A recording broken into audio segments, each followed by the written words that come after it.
The Sabres back in the win column after defeating Vancouver last night by a score of 5-3. 5 different goal scorers for the Sabres. Alex Tuch, Tage Thompson, Zach Metza with his first NHL goal. Ryan McLeod, Josh Doan as well. UPL also had a night allowing 3 goals on 35 shots, tallying a .914 save percentage. Up next, the Sabres are in New York to take on the Rangers tomorrow with puck drop set for 7 o'clock. All of the play-by-play action will be right here on WGR Sports Radio 550. The Bills practice today. We'll get an updated injury report later as they gear up to head to Jacksonville for the first round of the playoffs this Sunday. We'll be awaiting more on the status of Matt Prater, Maxwell Hairston, and Ty Johnson. They also made some roster moves. Our own Sal Capaccio reports the Bills have signed kicker Matthew Wright to the team's practice squad and released offensive lineman Richard Garage. The team also announced it has signed kicker Maddox Trujillo to a reserve and future contract. Around the NFL, big day yesterday. The Ravens fired head coach John Harbaugh. ESPN's Adam Schefter is now reporting that Harbaugh is expected to emerge as a favorite for the Giants' head coaching vacancy as well. The Giants, Cardinals, and Raiders have all requested an interview with Seahawks offensive coordinator Clint Kubiak for their head coaching vacancies. And NFL Network's Tom Pelissero reports the Raiders requested to interview Broncos quarterbacks coach Davis Webb for their head coaching vacancy as well. That's your Paddock Chevrolet Sports Update. Paddock Chevrolet celebrating 90 years of being your hometown dealership. I'm Joe Cali for WGR Sports Radio 550.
Oh, yeah, we're back.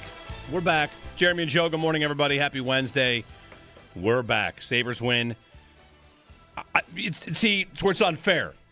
I wanted to call it a must-win. No, and I didn't because of you and your general attitude. I saved and I us. would have had another W on the card, but I also didn't call it a must-win because I knew that they would win. Which is why... I knew they didn't need me. That's what this was. Which is why the energy of even the thought of it being a must-win is what almost had them lose the game in the third period. That's right. But because you didn't say it, it didn't have quite enough power to get the whole job done. What was everyone's experience? You might have been watching straight through. I'm home watching the game, and my wife and I are hanging out. Kids are in bed. We're going to watch Stranger Things or catch up and finish that show once the game's over. And I'm watching. It's 4-0. I get up. She's like, "What's going on in the game?" I'm like, "Oh, it's 4-0. We could probably start soon." I walk back in the room. It felt like 2 minutes. Yeah. What is the actual game time from 4-0 to 4-3? Oh, it's not much. It's not much. Yeah, it was like a minute and a half, like 2 minutes. Like it was fast. I walked back in. I'm like, what? What happened? I had to go back and rewind. 4-3. It was 5 minutes of actual game time. Okay. And the second and third goal, there was only a minute 39, 29 second, 40 second. It was stressful. Yeah. Did everyone have the exact same reaction, which is saying out loud to yourself, like, no, yeah, we're not doing this. No. Anyway, they're not blowing. There's not happening. It doesn't fit with the vibes that are going on right now. Like, sure, a month ago they blow that game. Yeah, they did something like that against Colorado last year, didn't they? Didn't they have a 4-goal lead? Wasn't that the start of the losing streak? Losing was streak. The 4-0 blown lead, and then they went down the drain. It identified their season as like, oh yeah, once that happened, we were broken forever. But that wasn't 4 goals in the final 10 minutes. Maybe maybe it was 3 in the final 10. Yeah. But this was you were up 4-0 and half a period was left. Right. And then it was just boom, boom, boom. It was the first shot that goes in after 4-2. I'm like, okay, all right, we're still good. You got a 2-goal lead with 5 minutes to go. That's why you should build feel a 4-goal lead. That's the whole idea. Like, just you can't let in a third. As I said that out loud, the next puck that's along the ice just finds it. Maybe it was the only goal you would really blame on Luukkonen and Foley. Agreed. Like the worst goal you could let in at that time for everything, for feeling, vibes. Oh no, what's happening? Yeah, like the 40 seconds there were tough. Yeah, I noted after it all kind of stopped, it got really tense after the second goal, and then really tense after the third goal in the building. And then I was really impressed. I don't know how I even feel about it, but I think the crowd helped them in that final couple minutes, because instead of booing and getting real like tight and gross, they started a "Let's Go Buffalo" chant, and I'm serious. Immediately, the Sabres started figuring it out. That's where the 10-game win streak continues to pay dividends, because if they had not had that rip and it was just kind of like, same old, people probably get restless and give up. 100%. Yep. And I think that I would be stunned if the players didn't notice it. And, the game itself, it's funny because Vancouver is 31st, and maybe because they play the game that they played last night, they're in 31st. That game was on tilt the whole time. Yeah. Like the Sabres almost score on their first, 4 shots? Yeah. They're buzzing. Tage gets one back the other way for a Vancouver power play, and the Sabres are scrambling like Luukkonen's diving all over the place. So the game looked like whatever. Pond hockey in the best way, like I'm saying, like entertaining and scrambly the whole time. So I guess it's not that big of a surprise that they came back. Luukkonen ends up with two goals saved above expected for the night. So nice. Ends up being a good night for him, even if he didn't like the one that he gave up. But on moneypuck.com, 2 goals saved above expected. Sabres next play against the Rangers, and then a 5-game homestand. So another, this little chance here to keep in the race, keep doing what you're doing. They're still just on the outside of a playoff spot looking in, but in by points percentage. Once again, I don't. And if the season ended today and a comet was hitting the Earth, they'd be in the playoffs. Say like you have to, by comet rules. You have to phrase it as if there was some sort of massive event allowing the NHL to pick teams. Yes. If that happened, like COVID. This is how they did in COVID. Right, they did in COVID. Yeah. And I might remember it incorrectly, but in that scenario, didn't the Sabres GM not vote for a format that left his own team out? I thought you were just going to mention how they missed by 1 point. I forgot they voted against. They voted for it. They were out and they voted for it. They voted for it. Great. Okay. I forgot about that. Maybe maybe that might have been not a good idea. But anyway, otherwise, it's really 1 point out from Pittsburgh and then 2 from Washington with 2 games in hand. Those are the wild card teams. 48 points in 41 games. And if you followed along at all on Lindy's5.com, they are on the exact pace that they need to be on for a 96-point season. 96. Now, here's the thing that'll be kind of interesting about how the season ultimately ends, and we'll see if we're mad because they lose 2 and miss the playoffs or if they make it. But the high mark of the last 14 seasons for the Sabres is what? It's going to be when they had 91 a couple years ago, unless did one of those, did that first year they missed, did they have something in the 90s? Nope, it's 91. Okay.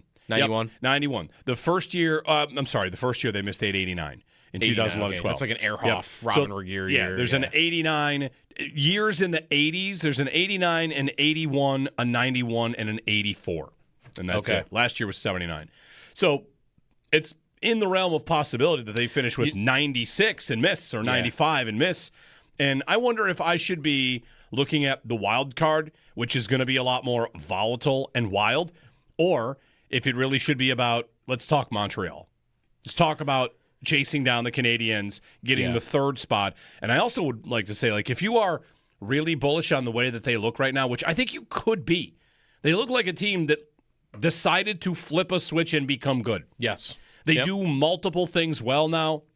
I mean, they're not perfect, but they just look like an accomplished, together, cohesive hockey team. I kind of like the combination right now of they have 4 defensemen that all jump up into the play and are pretty good at doing it. And I would even include Samuelsson in that right now. Whenever he joins the rush, it kind of looks good. It doesn't look like it does with Byram or Dahlin. Byram, I think it's looking awesome lately. But I've got defensemen that are jumping up in the rush, and I think every one of my forwards is pretty good defensively right now. Like maybe I wouldn't say that about Jack Quinn, but would you say it about another one of their forwards? That they're at least pretty good in their own end? Like I think they've got that nice combination. So I think that plus the depth at forward. I mean, we all have been talking about how good Oslin's looked, and right now he's on your fourth line. That reminded me of, I don't want to force 05-06 comparisons all month, but when that season was really rolling, rookie Pominville was playing like on the fourth line and was good and was scoring, but he was playing with like Gaustad and Pyatt. And that's when your lineup is deep enough that you're actually pushing a rookie down to the floor. I would still have him in Krebs spot, personally. Yeah. But like right now, your center depth, when's the last time they've had 4 centers as good as Thompson, Norris, McLeod, Osland? You probably have to go back to those teams. You're leaving Kulik off that list too. Right. And that's a guy that's like they planned on him being their first line center this year. Right. Like that's, I think he opened the season as their first line center. Yeah. They have got a good thing going, and I want to just highlight the defensemen jumping up in the play. Like they have really, it's a weapon for them in a way that it is noticeable when you compare it to other teams around the league. And you've heard Lindy talk about it so much, and it seems like it's really gotten through to a point with these guys where they are confident. Like that Byram play he makes to dish tuck his goal last night, that is not a play that many teams can make with their third, fourth best defenseman on the team. And that's just a guy the Sabres have that can make plays like that every night. And that's a really, really big asset to have. If you can have a defensive core that's that good and center depth like that, you're a good team. Yeah. Period. And guys like, I'm thinking about Byram here and also thinking about Power and Samuelson, and instead of a collection of guys on the in the D group on the blue line where it's like they all have a bunch of potential and nobody really knows what they're supposed to do, it feels like they've kind of slotted in. And all of a sudden Byram has always been to me an idea that never took off and never did anything. Yeah. He plays low event hockey, and I feel like, I don't know, I guess I should check the numbers, but it doesn't feel like that anymore. Because it feels, he used to. He used to. It feels like right now he plays a totally reckless style that actually is working. Because there's not as many mistakes, even though like he sometimes comes really close to big mistakes. But like he's got 9 goals. Yeah. Like he's almost on a 20-goal pace from the blue line. Like if you're gonna give me 9 goals in half a year, like I can afford to make a few more mistakes as a defenseman. He's under contract, of course, for this year and next. And I just want to put out there into the universe, if you want to think about Jarmo and his vision of being aggressive and making trades for the long-term future, Tuck is the obvious answer because of an expiring contract. Who knows where that goes? I'd like to consider Byram here because what happens in 2 years? Right. He could decide, not that I'm pushing him out the door, but just, hey, glow up for this guy. Maybe I could spin him somewhere else. I'm not going to re-sign him because if he keeps playing like this, he's going to want his 10 to 11 million. And the Sabres are not going to have the space for that because they have too many guys on the blue line that already, kind of command that kind of attention. You probably get more for him today than you would have in July. Sure, right. That pass he made on the Tuck goal. Yeah. I mean that you want to nice. talk about a TSN Trade Center, that highlight's going to be shown 1,000 times. And that might also be the highlight of the actual game itself. Go back and watch that clip. Sometimes we like to talk about the roar before the horn. The sound the crowd made on that pass is awesome.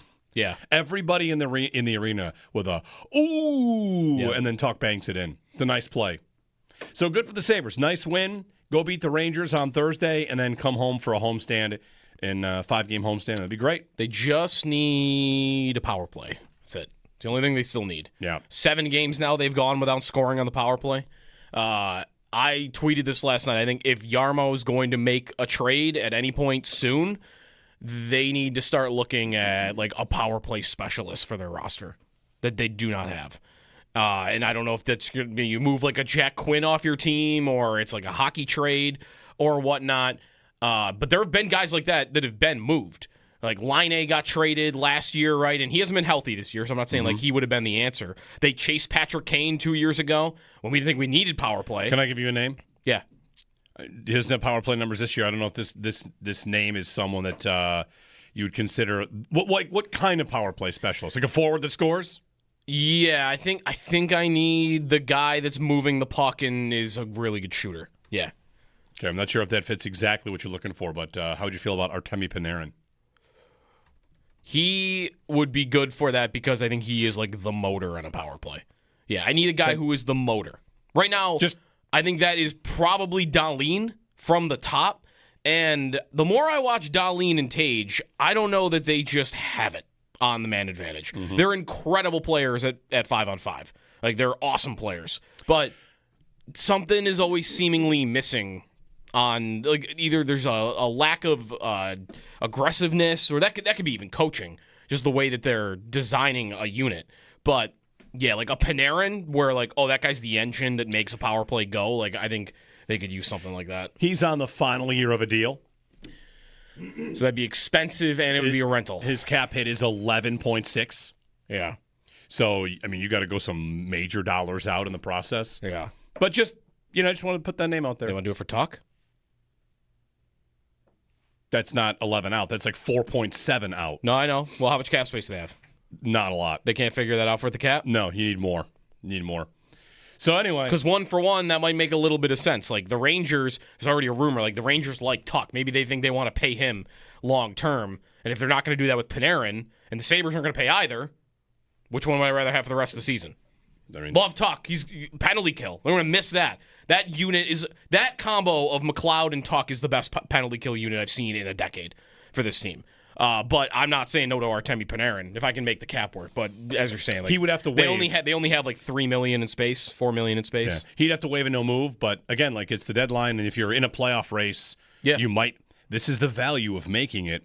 You don't have to like this specific move, but the value of making it is, hey, it's the deadline, and a team that has a guy that wants to go play some meaningful hockey on an expiring deal. Like, will you waive to go to Buffalo for 3 months? Mm-hmm. Sure.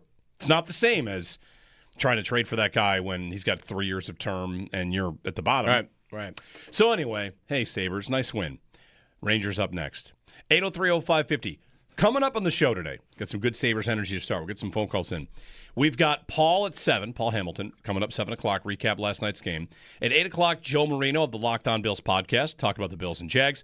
And at 9 o'clock, Cody Alexander is going to join us. We haven't talked to Cody since way back in August. He's on Twitter at TheCoachA and hosts Substack and a podcast called MatchQuarters.com. It's all about schemes and stuff like that. And he wrote up a big thing about Anthony Campanelli, who is the Jaguars defensive coordinator, and what they do. And I want to ask him about that, like the Jags defense, how much love it should get, what the tests are, how the Bills can win. So Cody Alexander coming up at 9 o'clock. That's our slate for the day. Lots of phone calls from you and chatter from you as well. So join us. The Ravens fired John Harbaugh. Mm-hmm. All right. Wow. All right. I'd love to have a conversation about how attractive that job actually is. The Ravens job? Yes. Okay. I think it's got Lamar Jackson. It does have Lamar Jackson. I think it is less attractive than Justin Herbert and the Chargers. That's what I would say. Okay. But that's just me. But again, that job was filled 2 years ago by Jim Harbaugh. We'll get some phone calls in. Larry and Tonawanda. Larry, good morning. Hey, good morning, guys. I had wanted to call yesterday about the Sabres. I didn't catch the game till the third period. And then when they started scoring the goals, I was like, oh, was this me? And then I was like, same old Sabres. And then it wasn't. And then I had that, like, as I call it, the Darcy Regier feeling at the end, like, do we want to let go of guys? They're doing so well right now. Can we let go of guys? And what will that do to the room? And they're like, no, you have to let go of guys. But so I'm so excited about them right now. But what I wanted to tell you, this is kind of for Owen because he's the goalie, man. I bought tickets for me and my buddies to go to the RIT game against Penn State the other day. My daughter's a big Penn State fan. She wants to go to college there. And I bought the tickets thinking that I was going to see McKenna when I thought the Sabres were really bad. And then they aren't. And then McKenna isn't playing. And then we realized McKenna's not playing because he's in the juniors. I'm like, oh, man. But I'll tell you what a game. If you didn't see any of it, RIT won 1-0. And this goalie, Jacob Kurbacek, had 44 saves. It was 1-0, 44 saves, and the game was intense. The fans were intense. It was awesome. It was great. Thanks, Larry. The Bagula Ice Arena there in Penn State? No, at RIT. RIT, okay, yeah. Yeah, RIT. Gotcha, yeah. sorry. Yeah, the game was at RIT. They did a home and home, so it was at RIT. But it was because Penn State's only 3.5 hours, so there was a lot of Penn State fans, a lot of RIT fans. So it was just at the end of the game was kind of that miracle on ice moment because you didn't know what was going to happen, and then it's 1-0, and you're like, yeah, like it was awesome. Thanks, Larry. Thanks for the phone call. RIT. They usually have the band in the building for RIT. I've never been to a hockey game there. No, it's a nice rink. Oh, the new one. I'm thinking of the old one where the band used to sit. The new one's very nice, very nice. Another Larry. We're back-to-back Larrys to start the show. Larry in South Florida. Hey, Larry. Never have too many Larrys. That's right. I agree. So, how are you, fellas? Hey, it's I am actually trying to get tickets to go to the Jacksonville game. It's only a 3.5-hour drive for me, so I'm waiting for StubHub or somebody to lower the price. So we'll see what happens. I was watching that game last night, and I said exactly what you said around the 6-minute mark. I was like, no, you can't do this. Not anymore. This is not the same team. And so luckily that empty net goal went in because I felt that fourth tying goal was on its way. So luckily we withheld, and that's probably a learning experience for this team. But I couldn't help but watching when Elias Pettersson scored. I just felt, man, this is a vintage game where you're showcasing this guy, and man, would he look good in the Sabres uniform. And I don't think it would take Alex Tuch to get him. So I would love to see. I'd love to see us keep Tuch and add Pettersson. But my only concern is I don't want Osland to go down if we were to get a talent like that. What would you guys think we would need to do to get a Pettersson, and who would move? Yeah, I think they will move him or Demko or like whoever. Like they're, I think, getting very close to tear it all down mode. Yeah. But he's now got trade protection, so that is a factor that was not true a year ago when he was a topic. And like what you would need to get a guy like that, I don't think it's Tuch. I think you're unloading young pieces. Vancouver is not going to want to trade for 30-year-old Alex Tuch. Let me give you two names that, again, the switch to Jarmo Kekalainen opens up all possibilities. Yep. The first name is Byram, who I mentioned before. Yep. Like he's a good player. Teams probably like him. Some teams probably like him. You know, whatever. If you want to debate how good he is, that's fine. The other name is an obvious one, and this is because if you're Jarmo and you think you're in good shape and I'm not launching a personal campaign against this player and I don't want to pop off in the chat about it, but the answer is Owen Power. Owen Power, Jarmo does not have to feel the same level of connection or tie that Kevin Adams would have. All right. It's a first overall pick that you extended. Right. And I'm not saying he's not good, but you want to get somebody really good and trade somebody that is also good and has value. Is Power not your... Well, I'll ask it this way. Is Power the best player / asset you could be convinced you could trade and make a good trade? Yes, I think that's probably right. And that's a compliment to how you think. Because you're not going to say that up. You're not going to do it with Tage. You're not going to do that with Dahlin. No. And I don't know who's third in terms of valuable assets that you would not want to get rid of. You want to say Zach Benson? Okay. The record with Benson, by the way, like 10 games over 500 with Benson in the lineup. He would be the guy. And I would say that would hurt a lot. Okay. So, like, the player you would be most, like, okay, you're telling me he's going. TSN breaks the story. The Sabres have moved Power. You sit up and think, what are we getting? Right. You're expecting. Huge. Yeah, because you're not. They're not trading him for, that's not the picks and prospects trade. Right. This is a blockbuster. Yeah. And I'm not pushing him out the door. Not at all. It's just. Cousins used to be that it'll trade, be Cousins and Byram for Pettersson. It was always Cousins and Byram. Right, and Cousins is gone. So if they still want Byram, maybe it's Byram and something. Whatever. Here we are trying to It's like Byram, and it's unfortunately it's like Byram and Osland. Well, this is where someone listening says they've won 11 out of 12, and you're trading players away. That's the point. Like the GM actually might feel like he can do something to like. All right, I'm dealing from a position of strength. Well, also, how does he feel center is for a strength of his right now? Like, a year ago, I loved the Pettersson idea, in part because Cousins was playing horribly, and McLeod was still kind of new on the scene. That was going okay. But, like, I still felt like they had needs at center. And today, we just went through it. Like, there are 4 center depth right now is Thompson, Norris, McLeod, and Ostlund. And Kulik's not in the lineup. Like, I already don't have enough spots down the middle for all of my centers. So I'm going to go add... he's great, and he might be on par with Tage as like the top guy on the team. But do I feel that I'm desperate to trade a defenseman for a center right now? Like, I wouldn't feel that way as I did a year ago. 803-0550, our phone number, 1-888-552-550. Thanks to Larry and Larry for your phone calls. It's Jeremy and Joe. Owen's here. Joe Callie's here. Lots coming up on the show today. I can't wait to give you a mini rant about breaking down playoff team resumes. Better get it in now, because after... Do you think he'll rant when I compiled what the Jags have done against bad teams, against how other teams, like Denver's done against bad teams? Great. You better give it to me. You better get all of your... They've only played blah, blah, blah in by Saturday at 4 p.m. Because after this round of games, no one ever cares about this stuff. So That's true. This is the last 4 days you get to claim resume matters. Doesn't matter after Unless, if New England loses on Sunday night, it's going to be something that everybody says forever. Oh, fine, sure. Yeah. Losing teams, their losing resumes teams are going to count. Not winning teams. Winning teams, nobody cares. Yeah, that's right. Nobody cares anymore. Yep. And the Bills' resume, who wants to talk about the Bills' resume while you're at it? Everyone's out here poking holes in teams. Mm-hmm. The Bills' resume might actually kind of shock you. 803-0550, our phone number, and 1-888-552-550. Jeremy and Joe here on WGR.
If you are really bullish on the way that they look right now, which I think you could be, they look like a team that decided to flip a switch and become good. Yes. They do multiple things well now.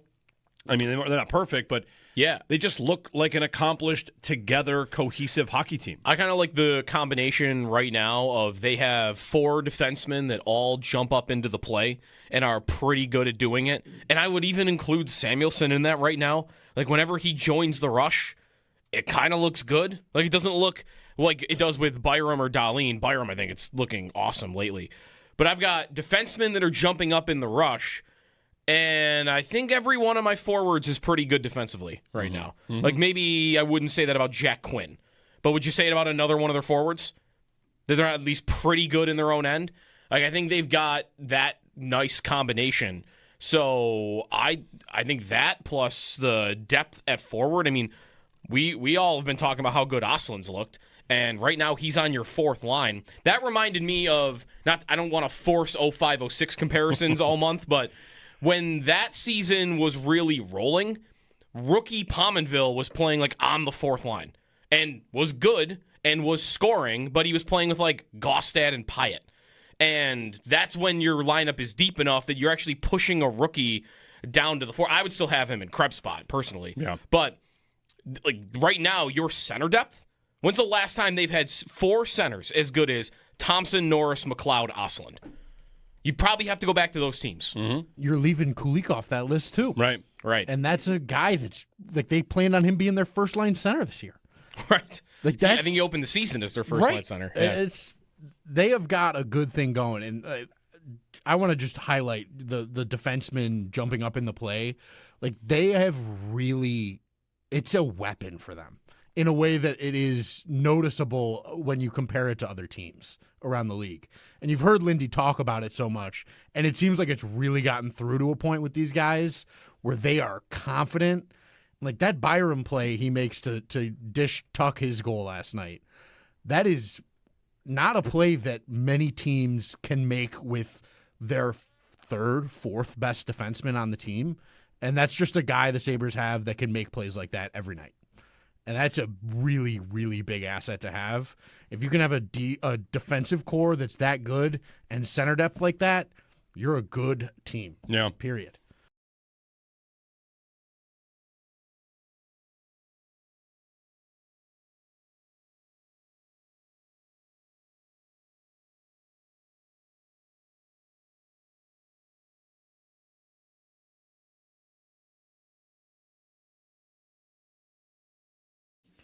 The Sabres back in the win column after defeating Vancouver last night, 5-3. 5 different goal scorers for the Sabres: Alex Tuch, Tage Thompson, Zach Metza with his first NHL goal, Ryan McLeod, and Josh Doan. UPL also had a night, allowing 3 goals on 35 shots, tallying a .914 save percentage. Up next, the Sabres are in New York to take on the Rangers tomorrow, with puck drop set for 7 o'clock. All of your play-by-play action will be right here on WGR Sports Radio 550. The Bills practice today. We'll get an updated injury report as they gear up to head to Jacksonville for the first round of the playoffs this Sunday. We'll be awaiting more on the status of Matt Prater, Maxwell Hairston, and Ty Johnson. They did make some roster moves. Our own Sal Capaccio reports that the Bills signed kicker Matthew Wright to the team's practice squad and released offensive lineman Richard Garage. In addition to Wright, the Bills did bring in 2 other kickers for tryouts yesterday, Matt Gay and Youngwei Koo. The team also announced they have signed kicker Maddox Trujillo to a reserve and future contract. Around the NFL, the Ravens have fired John Harbaugh. ESPN's Adam Schefter reports that Harbaugh is expected to emerge as a favorite for the Giants' head coaching vacancy. The Giants, Cardinals, and Raiders have all requested an interview with Seahawks offensive coordinator Clint Kubiak for their head coaching vacancies. And NFL Network's Tom Pelissero is reporting that the Raiders have requested to interview Broncos quarterbacks coach Davis Webb for their head coaching vacancy. That's your Paddock Chevrolet Sports Headlines. Paddock Chevrolet, celebrating 90 years of being your hometown dealership. I'm Joe Cali for WGR Sports Radio 550.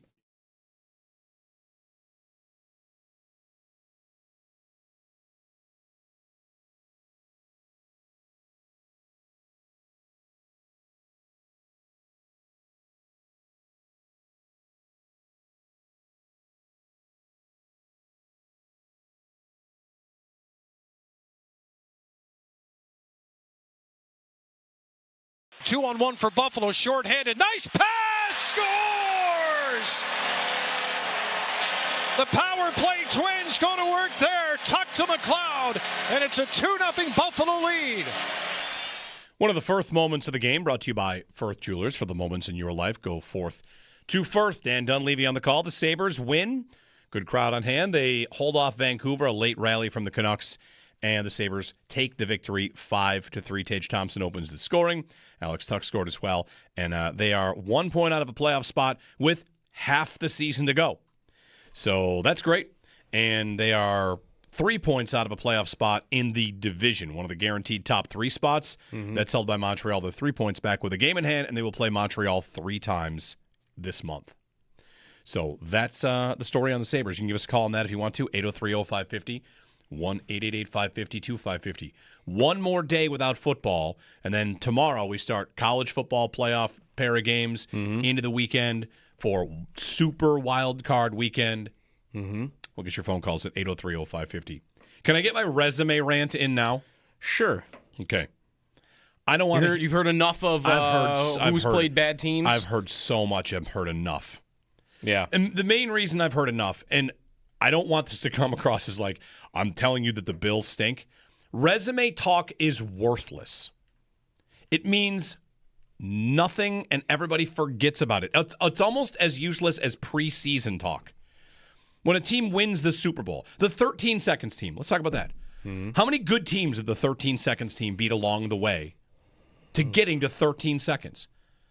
Because if you remember, don't remember. If you remember, they beat the Patriots in the perfect game. And that NBC Boston crew after that pointed out that the Bills that year had only beaten like 3 playoff teams. And one of them was the Patriots. Right. They only beat three playoff teams. Who they did it to twice, right? Right. Yeah. And we're all like, who cares? Right. It doesn't actually matter how far you get. How many playoff teams do the Bills have wins over this year? I believe it's only 2, right? It's 3. 3, Carolina, Tampa, and New England. Tampa's not in the playoffs. Tampa's not in the playoffs.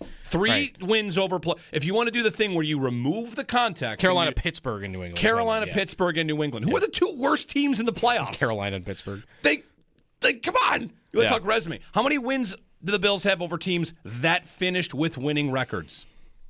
Ooh, 2. They have 2 wins over teams that finished with winning records. 2. Yeah. I saw Nate yesterday pointing out, Jacksonville's 8-game win streak. They only beat 2 teams with winning records. That's how many the Bills have beat the whole year is 2. New England and Pittsburgh. So resume doesn't mean a thing. I don't care about it. I don't care at all. In part because the Bills are about to go into a postseason where they haven't played anybody. They haven't played any of these teams. I don't know what they're going to look like against Denver or Jacksonville. If they played the Chargers, I don't know what that would look like. Right. They've really played. And what they have played are the teams that at the time we thought were good. This kind of happens in the college football playoff as well, right? Like, wins over teams that finished in the top 25. Oh, okay. How many wins do they have against teams that at the time were in the top 25? Yeah. Everyone wants to change the parameters for a resume. I know that the Bills beat the Chiefs, and at that time it felt like a very good win. You know what the Chiefs record they finished with? You know what they finished? 7? They win 7 games? 6. 6? 6-11. That's tough. Is that a bad win? That's the Chiefs. You beat the Ravens. Right, the Ravens missed the playoffs because the guy missed a kick. Right. The Bengals are a dangerous team that finished with a record below 500 because their quarterback missed a bunch of games. So if you're going to do the thing where you look at another team and just Google the standings, say like, oh, maybe like 3 teams with winning records. All right, if we're going to do the contextless conversation, then the Bills' resume is pretty gross. The Bills have 4 losses. 3 of those are to teams whose quarterbacks are not their starter at the end of the year. Yeah. Tua, Penix, and Davis Mills. Yeah. Like, yikes. Talk to me about resume. Anyway, the resume doesn't matter. They can beat the Jaguars. If they beat the Jaguars, it's a heck of a win. I think the Jaguars are good. I think the Bills are good. I think it's maybe, I don't know if it's the best matchup of the weekend, but I think it's a darn good matchup. I think it's the best matchup of the weekend. I think all this is right. I mean, you could really even expand it further out. That's why I try to look more at like what happened in the games more than what the result was, and that will also be against bad teams. Like the Bills beat the Browns. But I don't look at that as an impressive game that makes me more confident that the Bills are going to go in the playoffs. Maybe it shouldn't matter at all, but when you struggle against teams like Cleveland, that's not to me a very good sign. Now, the Bills didn't do that a ton this year, right? Like games they won where they really had to struggle. Like New Orleans was in the game right at the end, right? They end up winning by 2 scores. Yep. Yeah. Miami at the end, Zach Sealer takes a penalty. Like that game was live. Yep. But that's like one of the things. That's week 3. They win by 10, but they're punting the ball back to Miami in a tie game. Right. That like I would even look at the Jags' last loss. Like, okay, they lost to Houston. But do you remember what it took for them to lose that game to Houston? Yeah. They're up 29-10. The Texans had to score 26 points in the fourth quarter to beat them. Now, the Jags let that happen to them. That's a meltdown, yeah. So it is a meltdown. But Like that's a game against an amazing defense, and you had 29 points walking into the fourth quarter with a giant lead. Like, even that game, I don't want to call it fluky, but it's one that if they played 10 times, they'd probably win it 9 times. So, like, if you look a little bit deeper into these games, why is Denver, only beating the Raiders 10-7? That's a win, but it's not impressive. What's going on that your offense against that defense couldn't do anything? That's how I feel about the Texans. The Texans didn't look great against the Raiders. Maybe you want to be a resume person, you can do that. How about this one instead? What was your best moment? What was your worst moment? Like how far removed from it are you? What is the Bills at their best? Their best win is what? Is it New England? Like complete game. I mean, Tampa feels like their best game to me. Complete game. You want to go Tampa? Yeah, fair. They let them run. Tampa without Mike Evans and Chris Godwin. Yep. Like, what about Kansas City? And without Bucky Irving. Yeah, they're missing some pieces. Like if you do resume stuff, I might want to say Kansas City. I was going to say you'll drive yourself crazy, but really what you'll do is you'll drive me crazy. Okay, Kansas City's their best win. Yeah, but last year when they beat Kansas City, they were the only team to beat Kansas City. Right. This year, they're one of 11. I mean, maybe not 11. Maybe it's like 9 teams because Denver. Well, the Jags did it. The Jags did it. Right. The Eagles did it. So maybe, a lot of teams did do it. A lot of teams did it. So resume stuff. All right, there you go. There's my rant. It'll drive me crazy. I think the Jags are good. I think the Bills are good. See, that's the other thing. The Jags at their best, it's a lot easier. Is it Denver? It's Denver in the Chargers games. Or is it? Did they win in San Francisco or did they host that game? Sorry. That was early in the year. They went to San Francisco and they won 26-21. That was Mac Jones, but Mac Jones had been pretty good. Mac Jones played well for them. But so they beat them early in the year. They beat Houston early in the year. We mentioned that Chief win.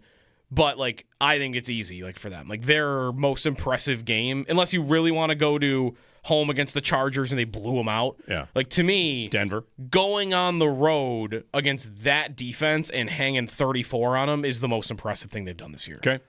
The Bills' most impressive win, you might say Tampa, you might say New England, you might say Kansas City, you might say Baltimore early in the year. But a couple of those games are wild, furious comebacks. Yeah. I mean, 3 of their best wins are furious comebacks. Cincinnati, New England, and Baltimore. Right. So anyway, that's some resume talk for you. What you're saying is because the Bills had 2 furious comebacks and the Jags had one crazy collapse that maybe we get that on Sunday? I am definitely saying when they're down 21-0 you're going to feel like they can win? You're not allowed to freak out. Second half adjustments come. Okay, maybe that's a tough one to hold through. Maybe you're allowed to freak out. I'm not allowed to freak out 21-0? No, but you're not allowed to be surprised. How about that? All right, fine. Might agree on that. Eric in Lockport. Hey, Eric, good morning. Hey, morning, boys. How's it going? Good. Well, I'll hit the bullet points quick. Thursday, of course, Jeremy, must win. Oh, wow. Eric's doing it. We're going to chart Eric's record on calling must wins. Eric, put him on the board. Hey, 1-0. And then I just want to talk, and then quickly, as far as trade ideas for the Sabres, if there's a defenseman that I don't want to have to pay in the future, it's Owen Power, if I can get that off my books. And then as far as the Jaguars game, I just think the key is really to create a close game late and see if you can get the old Trevor Lawrence to come out. I'll hang up and listen. Thanks. Thanks, Eric. These are moments. This AFC playoff is going to produce at least one other this guy has taken a step. And that's even if, let's say the Bills get to the AFC Championship game. Who are they going to play against?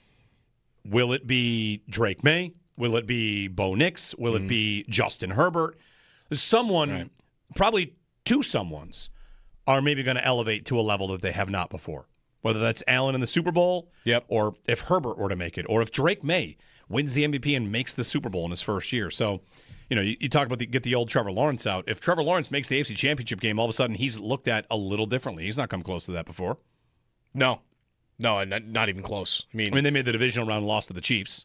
Yeah. But even that one, he didn't get a lot of credit for because he kind of put the Jags in a hole in their first game, and then you got an injured Mahomes, and their offense started sputtering, and then you couldn't come back and beat them. Yeah. So, he hasn't come. I mean, he did. We're so far removed from it, though, and it is college that I'm not sure anybody really cares, but, I mean, what are his big moments in the national championship? He's got those, doesn't he? But does anyone care about that at this point? I know Burrow used to get credit for that. Like, but Burrow was the quarterback of like the greatest college team we've ever seen. This is where I tell you, they just never really saw it from Trevor Lawrence. Not even in college. I just never. When he was the, I just didn't. He think. was the generational can't miss. Yeah. Like he was him and Andrew Luck. Yep, and I just were thought, these guys. Wasn't always there. I feel like until this 8-game win streak, we were still doing the. Is this guy actually good? Were you just doing that because of his hair, though? No, I don't think so. I like long hair just fine. His numbers were pretty good in judge college. a guy based on his hair. Yeah, he was. Yeah. He beat Syracuse in a game I was at. That was disappointing. 7 years ago, he won or 8 years ago, he won the national championship, by the way. So it's been a long time. No. 803-0550, our phone number, and 1-888-550-2550. Give us a ring. It's Buffalo Bills football Wednesday. Should I just say that? Like we're talking Bills and Jags? It's a playoff Wednesday. Playoff Wednesday. And the Sabres, they got to win over Vancouver. Paul Hamilton coming up at the top of the hour to chat with us about that Sabres win over Vancouver. They are next up against the Rangers at Madison Square Garden on Thursday. John Harbaugh sacked. Yeah. We should be saying sacked instead of fired. Yeah, the Premier League manager gets sacked. Mm-hmm. He's been sacked. As long as people don't get confused. Myles Garrett did not tackle John Harbaugh. Although it would be funny if that is how you got fired. Myles Garrett tackles They you? set you loose on the field, and they're like, you got 100 yards. If you can outrun Myles Garrett, you can keep your job. Otherwise, you've been sacked. Yeah. 803-0550. Jeremy and Joe here on WGR.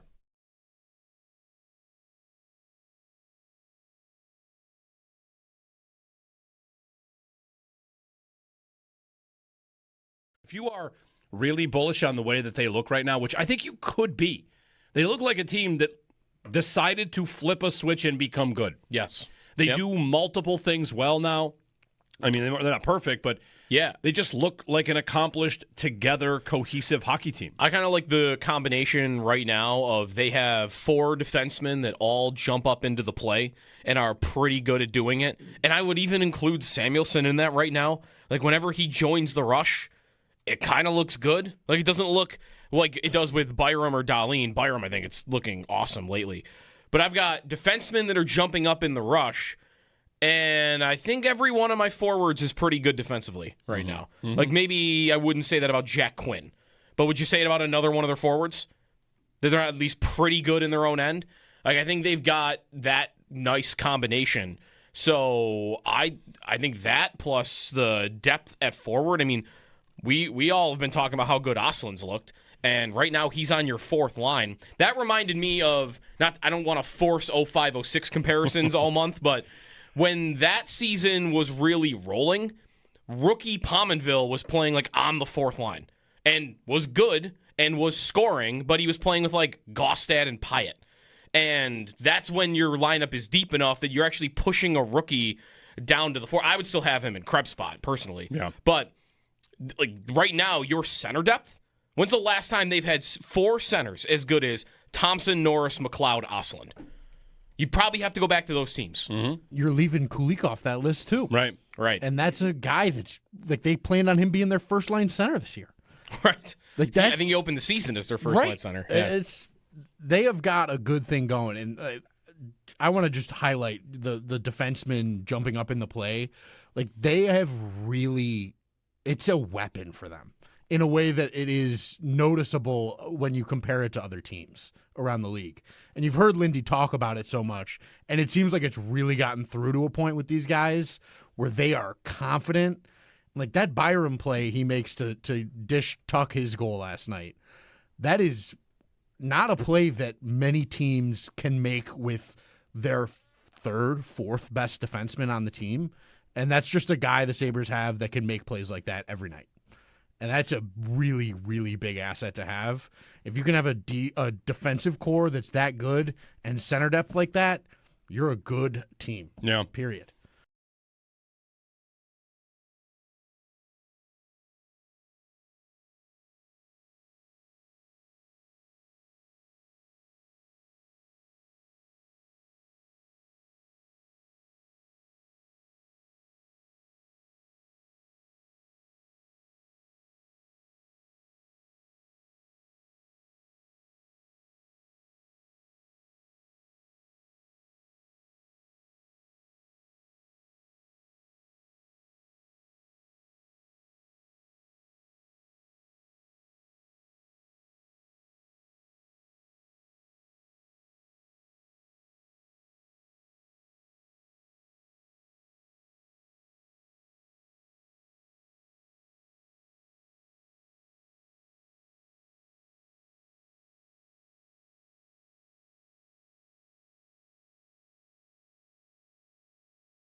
You don't play the why not us card anymore, do you? Do you play that? Well, we're home underdogs, so I think we got something. Okay. There it is. Okay. You taking notice. I like it, man. Liam Cohen. It is resume season and bulletin board season. Here's Liam Cohen. They're going to lean on being home underdogs, to which we get to say, how dare you do that? That's bulletin board. How dare you be... That's bulletin board material for us. You're not allowed to get upset. You're saying you shouldn't be underdogs to the Buffalo Bills? I hate the nerve of this guy. I think I hate bulletin board material more than you hate resume. Yeah? Resume talk. Yeah. Well, it's -1.5. Get over yourself. They're not the underdogs by 10. They're at home. That means it's 3 points. Carolina can be can put that on the board. They're 10.5-point underdogs at home. That's a big spread. You're 1.5-point underdogs. That's fair. Quick note for you. So the Ravens fired John Harbaugh after, 18 years? Long time. Forever. A Super Bowl. Can I give you a stupid idea? I got a stupid idea for the Ravens. Okay. I mean, people might think it's stupid, but... For who they should hire? Yeah. They should get Mike McDaniel.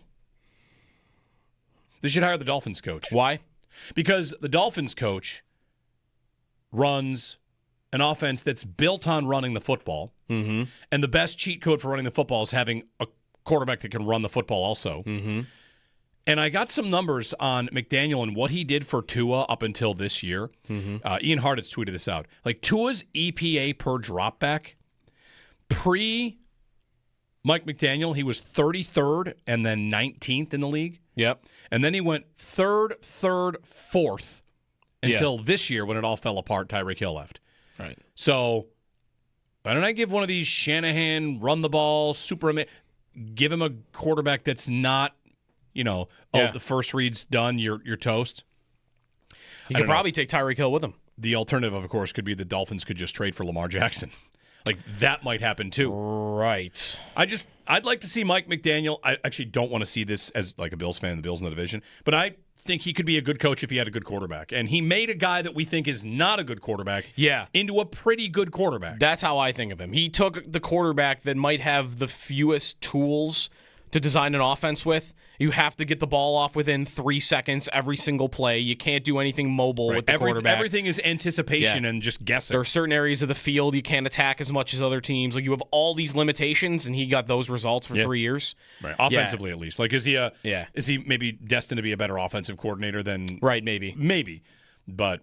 He's probably sticking, though, in Miami, it sounds like. And if he is, like, maybe the Ravens use this firing of Harbaugh as a chance to trade Lamar, too. I don't know. Well, the only way he gets out, I think, at this point, it seems like, is if Miami...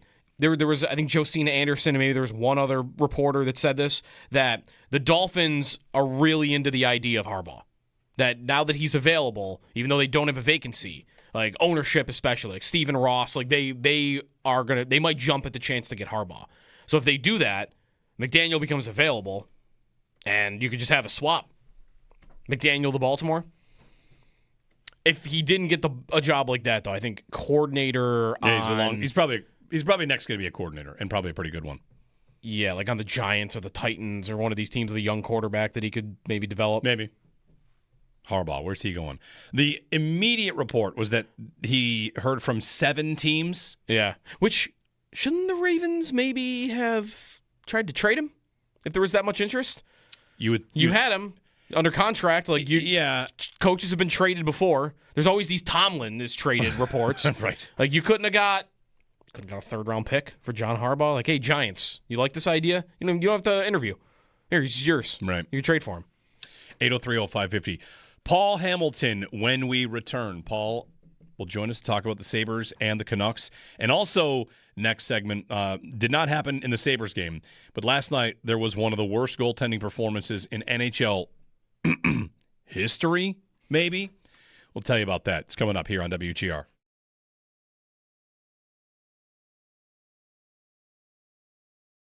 I don't want this to come across as like I'm telling you that the Bills stink. Resume talk is worthless. It means nothing, and everybody forgets about it. It's almost as useless as preseason talk. When a team wins the Super Bowl, the 13 seconds team, let's talk about that. How many good teams did the 13 seconds team beat along the way to getting to 13 seconds? Because if you remember... don't remember. If you remember, they beat the Patriots in the perfect game. And that NBC Boston crew after that pointed out that the Bills that year had only beaten like 3 playoff teams. And one of them was the Patriots. Right. They only beat three playoff teams. Who they did it to twice, right? Right. Yeah. And we're all like, who cares? Right. It doesn't actually matter how far you get. How many playoff teams do the Bills have wins over this year? I believe it's only 2, right? It's 3. Carolina, Tampa, and New Tampa's England. not in the playoffs. Tampa's not in the playoffs. Right. 3 wins over.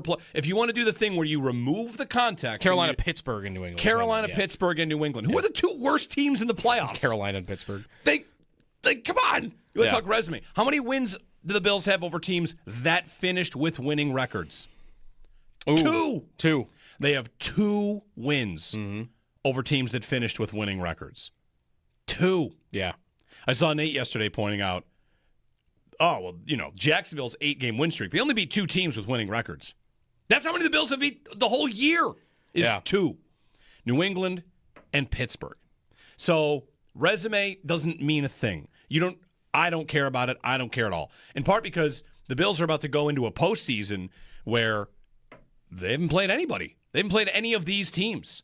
I don't know what they're going to look like against Denver or Jacksonville. If they played the Chargers, I don't know what that would look like. Right. They really played. And what they have played are the teams that at the time we thought were good. This kind of happens in the college football playoff as well, right? Like, wins over teams that finished in the top 25. Oh, okay. How many wins do they have against teams that at the time were in the top 25? Yeah. Everyone wants to change the parameters for a resume. I know that the Bills beat the Chiefs, and at that time it felt like a very good win. You know what the Chiefs record they finished with? You know what they finished? 7? They win 7 games? 6. 6? 6-11. That's tough. Is that a bad win? That's the Chiefs. You beat the Ravens. Right, the Ravens missed the playoffs because the guy missed a kick. Right. The Bengals are a dangerous team that finished with a record below 500 because their quarterback missed a bunch of games. So if you're going to do the thing where you look at another team and just Google the standings, say maybe like 3 teams with winning records. All right, if we're going to do the contextless conversation, then the Bills' resume is pretty gross.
The Buffalo Sabres back in the win column after defeating Vancouver last night by a score of 5-3.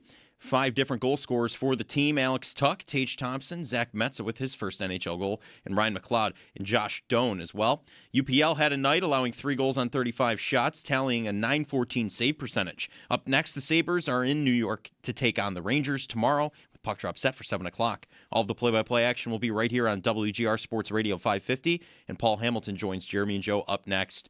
The Bills practice today. We'll get an updated injury report later today as they gear up to head to Jacksonville for the first round of the playoffs this Sunday.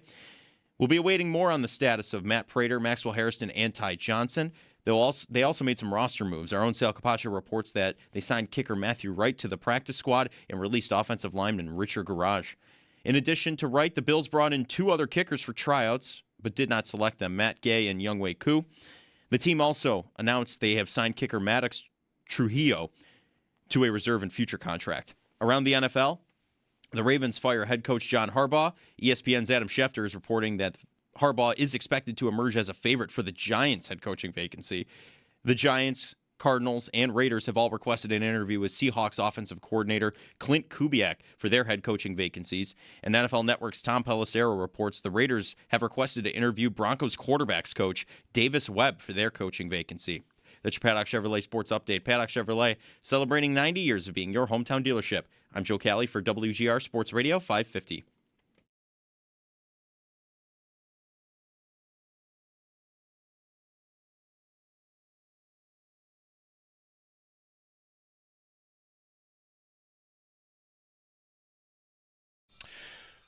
Hey, everybody. Happy Wednesday. Good morning. If you could get the show off the air, let's bring off the air on the air. Hey, Paul, we're going to start you with a brain bender of a question if you want it. Everyone can play the home version of the game. Name the 2 sports logos that have a tongue. That's what we did in the break. There's only 2. The Rolling Stones. All right, hey, that's a partial credit. There are 2 That's a good logos one, actually, with a tongue. The Jaguars, of course, are one. That's how this came up. We've all just accepted the Jaguars have a teal tongue. But there's not a lot of there's not a lot of sample size for what other teams do because there's only one other team. There's only one other tongue in a logo. And it is in the NFL. Yeah. We'll give it to you. We'll let the listeners play the home game. All right, ready? 3, 2, 1. The Bears. The Chicago Bears bear in its roar is showing you its tongue. And it's orange. 2 tongues in sports, Paul. There you go. For the Sabres' next reverse retro jersey, maybe the Sabre could stick his tongue out or something like that.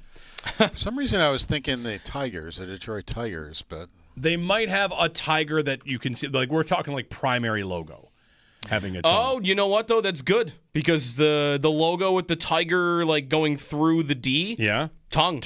Oh, wow. That's a good one. Paul, we need to update our list. This should count. Okay. We're up to 3. I like it. Paul Hamilton joining us. His appearance brought to you by Relax Honda. Relax, we got this. Paul, were you relaxed when it was 4-3? Jeez. I'll tell you what, for many years that game would have been lost. They would have panicked and would have lost it probably in overtime or a shootout or something like that. And but there was, and Lindy Ruff, I was watching him when he called timeout. He wasn't going crazy, he wasn't screaming or anything like that. And a good timeout, by the way. I mean, a lot of coaches want to wait until the last minute, no matter what. But it was time just to bring the guys over and say, look, calm down. You're fine. Don't worry about it. I mean, you guys know how to handle the leads. You've been doing it for how long now? For the last 11 or 12 games. And calm yourself down. Start winning some battles on the wall. And you got this. You know how to do this. And they did. They had a 1-goal lead, which is something they've gotten pretty good at, actually, since the Seattle game, where they know how to protect the lead. They did for the rest of the game. Got the the empty net goal, and that was that. They won the hockey game. Paul, did you see anything along the way, from 4-0 to 4-3, they took their foot off the gas, a couple bounces? Was it the kind of thing where Lindy could say calm down, but also the message might be let's not lose what we had here, because they'd been in pretty firm control of the game from the start. Yeah, well, the first, you get the double minor for high sticking, And again, a late penalty. That's the one thing they have not fixed. And that's a mistake. I mean, it's just you accidentally. It's not like you had a stupid hooking penalty or you took a stupid slashing penalty or, I mean, you accidentally high stick somebody and you got cut and you wound up with a 4-minute penalty. Yeah. So off you go. But still, it's a late penalty. And right 9 seconds before it's over, a puck bounces around. All the next thing you know, it's in the slot to DeBrusk and it's in the net. Well, I'm not blaming Luukkonen or really anybody else on that. It's bad luck. All of a sudden, a bouncing puck goes to the right guy, and it's in the net. Okay, you're still okay. It's only 4-1. But now you've got to spend the next 2 minutes killing another penalty again because you got to take the second of the 4 minutes. They didn't score on that, but it still gives them some momentum to get going. And, you get another one where the right guy winds up in the slot as he's spinning. He rips the shot. That goes in. Mm-hmm. Now it's 4-2. And then you do make a mistake on the 4-3 goal. I thought Byram went down too soon. And the goal scorer just dances around him, walks in, picks the far side, and now it's a hockey game. Now it's 4-3, and it's 3 goals in 5:38. And I don't think Zach Metsa, when he scored his first NHL goal, who had any inkling whatsoever that it was going to be the game-winning goal because he made it 4-0 in the third period. Right. They wanted to make sure his goal was really, truly meaningful by getting that one. Did you think, Paul, throughout the 4-3, stretch there, that Luukkonen had still been okay? I think the rest of the game, no one would debate. I mean, even the numbers show, like, the game overall, Luukkonen was awesome. What about in that 5 minutes? I think maybe the only one you'd really want to save on was the third one. Yeah, the third one, I'm thinking to myself, was he off his angle? Mm-hmm. Where was he too deep? Where, the goal scorer had the far corner to hit, whereas maybe if he's out a little bit more, there's nothing to shoot at. The goal scorer doesn't have that. He's going to have to put it through him to put it in the net. So, and I think he maybe got fooled when Byram went down, thinking it might get blocked there. Or something on those lines, and but instead he just walked around him, and then let it go. So that's where maybe he got fooled on that one. Was just thinking the puck was coming then, and it wasn't, and it wound up in the net. So yeah, of the three, that might be the one where you thought maybe he should have had that one. I had the goalie who was sitting there with you who was pretty upset with that shot, too. Yeah. Going in.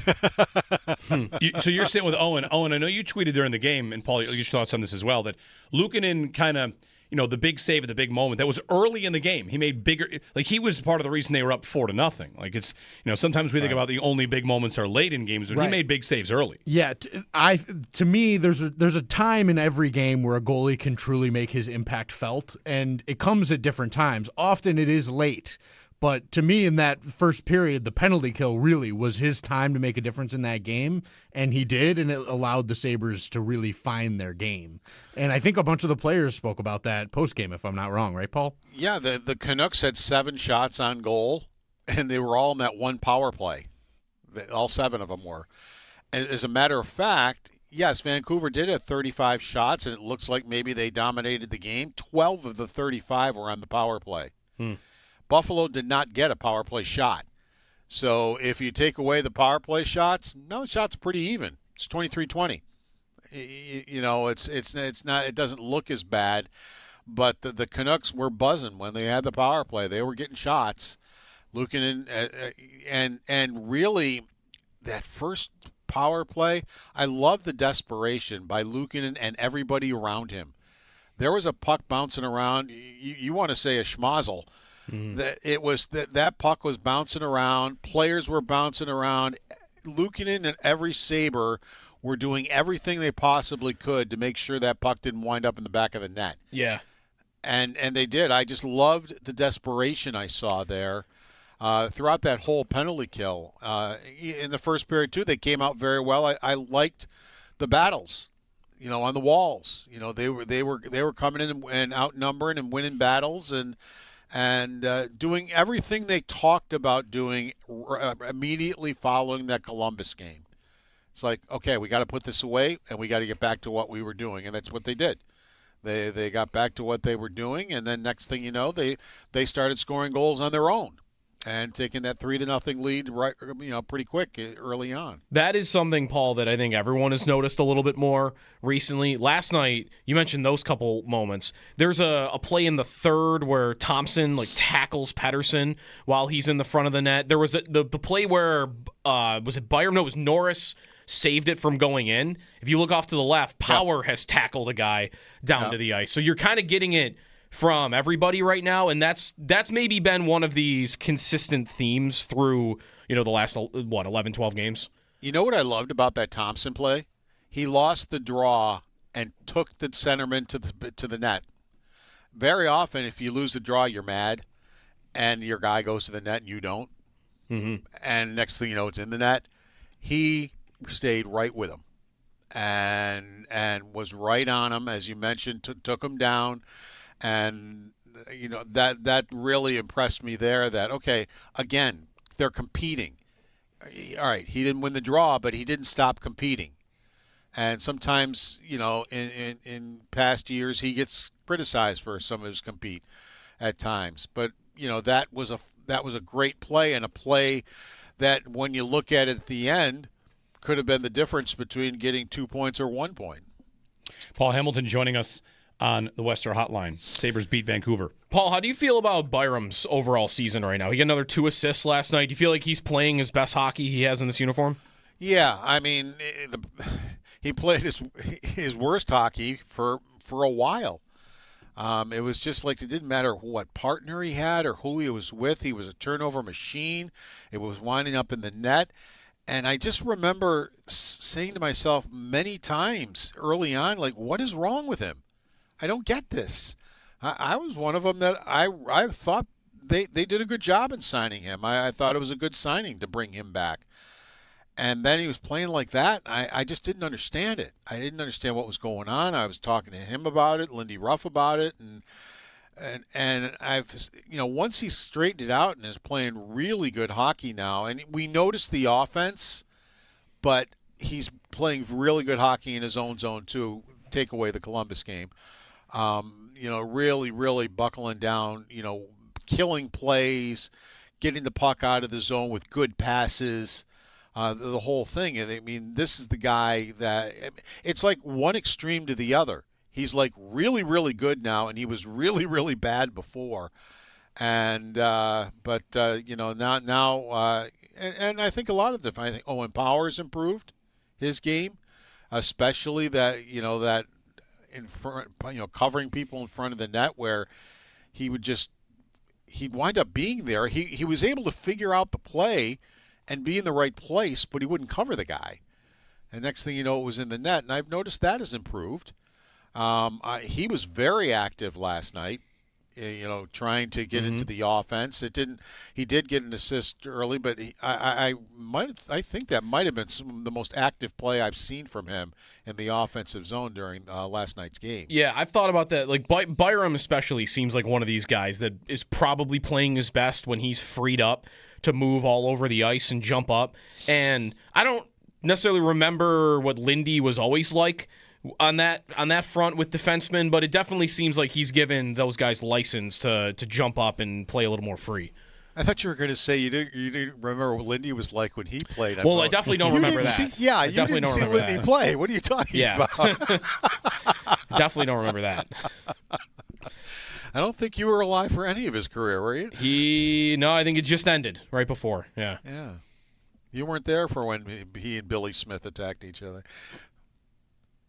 Paul Hamilton with us on the West Her Hotline. Sabres over the Canucks yesterday. Paul, the penalty kill gets another goal yesterday. McLeod and Tuck.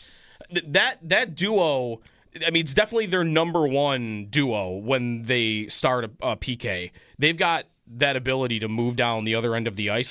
They're their speed really has become a weapon. I mean, you can even go back. Last year, I think Tuck led the league in shorthanded goals, but you're seeing it, a lot. Like, they're at least getting chances. And I think there was another one later in the game after they scored.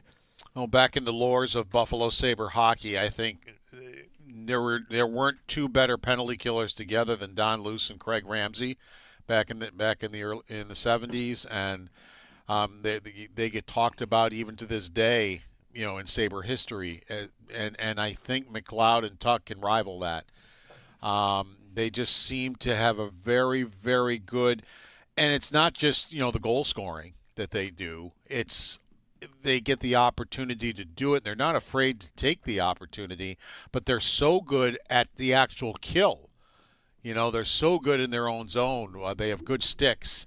They're not afraid to block a shot. The whole thing. They're just a very good pair together who can read each other extremely well. Now, it helped that Tom Willander was pathetic at trying to cover the pass across. I mean, a 2-on-1 is simple. Goaltender is a shooter, and the one has to take away the pass. Well, that was horrendous. I mean, Tuck had an easy pass over to McLeod for the layup goal. But they do that too. I mean, Tuck is such a good passer that sometimes when it looks like maybe the defenseman has taken it away, they really haven't, and he gets it through. And, they still wind up scoring. So they're a very dynamic pair on the penalty kill, and a big reason why the Sabres have done so well on the kill this year. Paul Hamilton joining us, recapping the Sabres and Canucks. It's the Rangers coming up Thursday. One more thing, Joe. Paul, Lindy said that Colton Ellis will get a game soon, right? Yeah, I wonder if maybe it's the Ranger game. Could be. I mean, we'll wait and see. Lukin's numbers until recently were so much better at home than on the road, but then he goes to New Jersey and has that great game. That was his first road win of the year. So maybe home and road doesn't really matter too much to him anymore. He has played, I still think he played a good game last night, so I'll say he's played 4 out of 5 really good games. The Columbus game, of course, would be the one that he and his teammates weren't too good in. And his numbers at home are still, even though 3 went in the net on him in the third period, he's still 6-1 at home with a 1.98 and a 9.24 save percentage. So kind of maybe have it in the back of my mind, possibly the Ranger game, but I haven't gotten any inkling at all when that game might come. But Lindy did say that it's coming. All right. Paul, thank you. You got a pick for Sunday? How you feel? You have a good vibe about the Bills and Jags? You don't want my pick. All right. Well, actually, I know you don't make predictions. Isn't that your thing? You don't make predictions. So you know what, though, with my pick, and the reason it could be wrong, is I look at, give the Jags credit. They've done well. But a lot of the numbers they've rolled up offensively and defensively have been against Tennessee. It hasn't been, and other people could say, yeah, but the Bills did theirs against Miami and the Jets, and Buffalo did actually lose to Miami once. But, some of what the Jags have done have been in a division that probably isn't the best division out. So that could maybe skew what I'm thinking there. All right. With their win streak. All right. Resume talk from Paul. Doesn't like the Jags resume. Paul, thank you. Take care, guys. Paul Hamilton, his appearance brought to you by Raylax, Honda Raylax. We got this. So last night in the NHL, the Sabres won. There's another game, 9-0. Yeah. Devils and Islanders. Islanders beat the Devils 9-0. And you might think, like, all right, well, I mean, 9-0 is a pretty weird game. Markstrom for the Devils stayed in for the whole game. The other goalie, Sorokin, had 44 saves. Yeah. Yeah. The Devils, if you follow some of these, like, online, the Devils deserved to win a game. The deserve-o-meter that Money Puck does is, like, had New Jersey at, like, 80%. They should have won a game, and they lost 9-0. Yeah. And goals save above expected. Like, whatever. You don't have to love these stats, but it is the worst goaltending performance in league history since watching expected goals. So I couldn't resist. I popped up the highlights. Like, I got to see what happens here. Like, did this guy's skates fall off? Yeah, Markstrom, right? Yeah. Markstrom. Jacob Markstrom. Like, what happened? Was he How could it be that bad? Also, never getting pulled.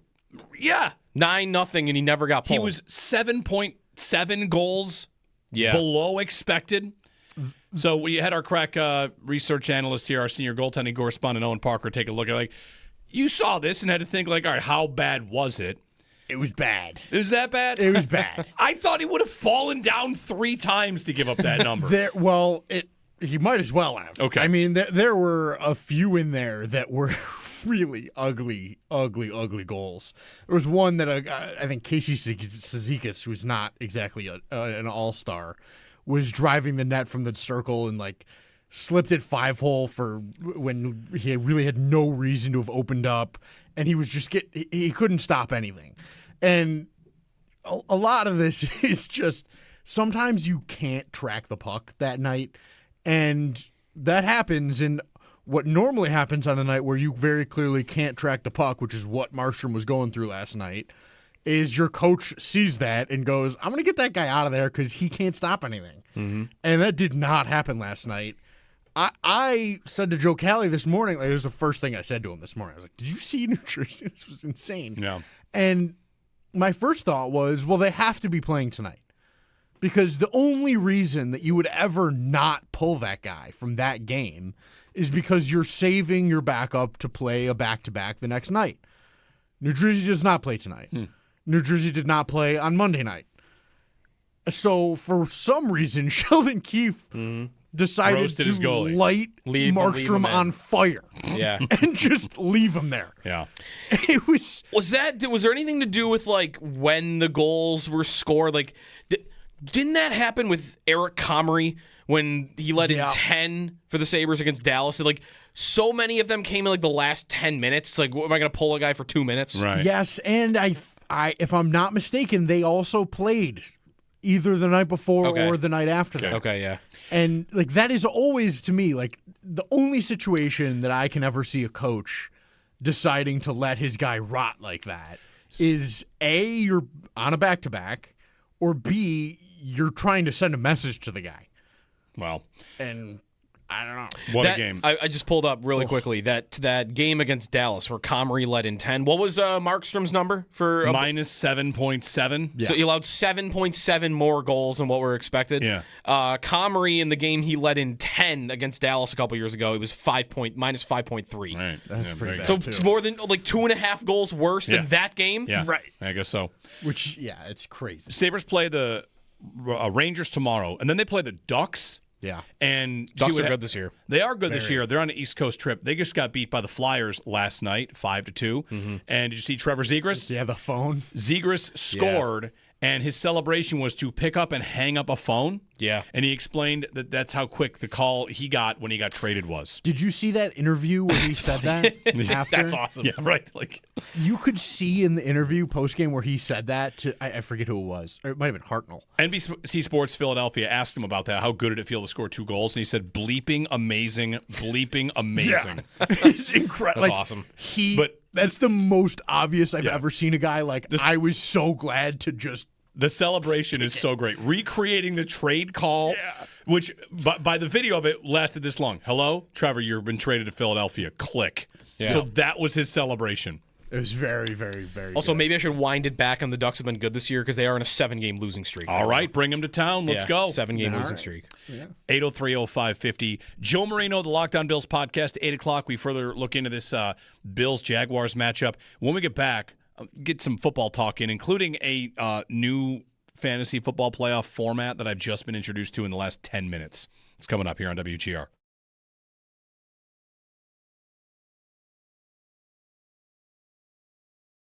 I don't want this to come across as I'm telling you that the Bills stink. Resume talk is worthless.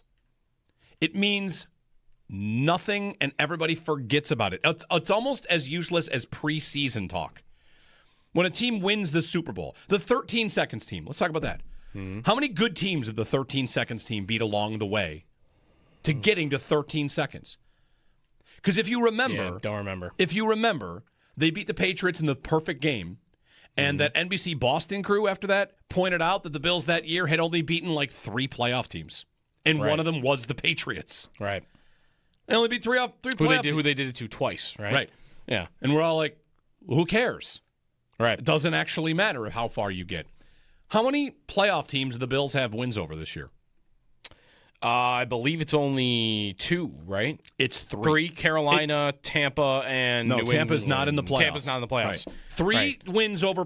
If you want to do the thing where you remove the context. Carolina, Pittsburgh, and New England. Carolina, Pittsburgh, and New England. Who are the 2 worst teams in the playoffs? Carolina and Pittsburgh. They come on. You want to talk resume. How many wins do the Bills have over teams that finished with winning records? Ooh. 2. They have 2 wins over teams that finished with winning records. 2. Yeah. I saw Nate yesterday pointing out, Jacksonville's 8-game win streak. They only beat 2 teams with winning records. FanDuel Sports. That's how many the Bills have beat the whole year is 2. New England and Pittsburgh. So resume doesn't mean a thing. I don't care about it. I don't care at all. In part because the Bills are about to go into a postseason where they haven't played anybody. They haven't played any of these teams. I don't know what they're going to look like against Denver or Jacksonville. If they played the Chargers, I don't know what that would look like. Right. They really played. And what they have played are the teams that at the time we thought were good. This kind of happens in the college football playoff as well, right? Like, wins over teams that finished in the top 25. Oh, okay. How many wins do they have against teams that at the time were in the top 25? Yeah. Everyone wants to change the parameters for a resume. I know that the Bills beat the Chiefs, and at that time it felt like a very good win. You know what the Chiefs record they finished with? You know what they finished? 7? They win 7 games? 6. 6? 6-11. That's tough. Is that a bad win? That's the Chiefs. You beat the Ravens. Right, the Ravens missed the playoffs because the guy missed a kick. Right. The Bengals are a dangerous team that finished with a record below 500 because their quarterback missed a bunch of games. So if you're going to do the thing where you look at another team and just Google the standings, you're like, oh, maybe like 3 teams with winning records. All right, if we're going to do the contextless conversation, then the Bills' resume is pretty gross.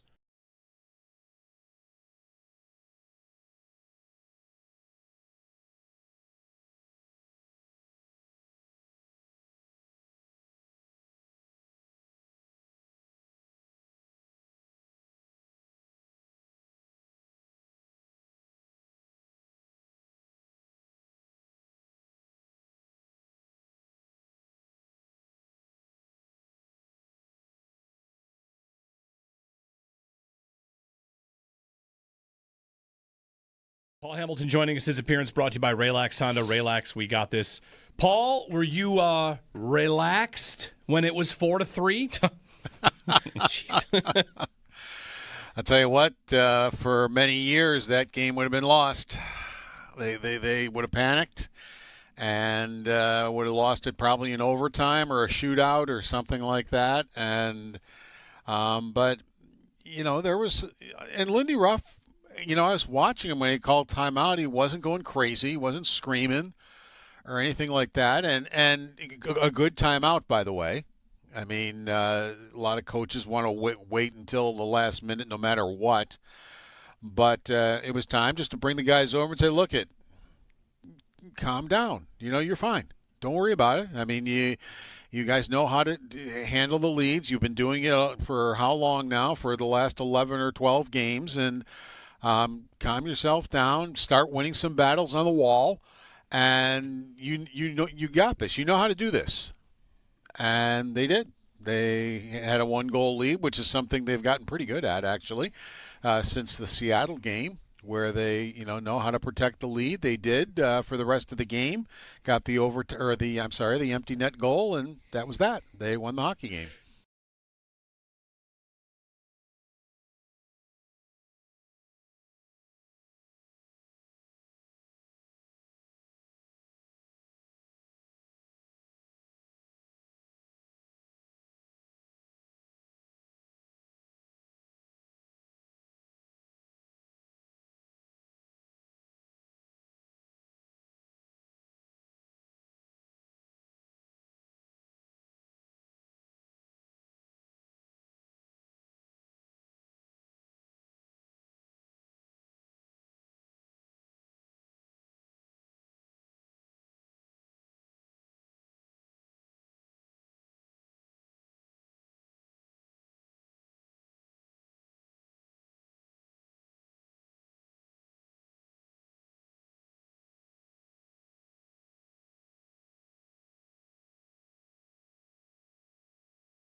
The Buffalo Sabres back in the win column after defeating Vancouver last night by a score 5-3. 5 different goal scorers on the Sabres: Alex Tuch, Tage Thompson, Zach Metza, Ryan McLeod, and Josh Doan. UPL also had a night allowing 3 goals on 35 shots, tallying a .914 save percentage. Up next, the Sabres are in New York to take on the Rangers tomorrow with puck drop set for 7 o'clock.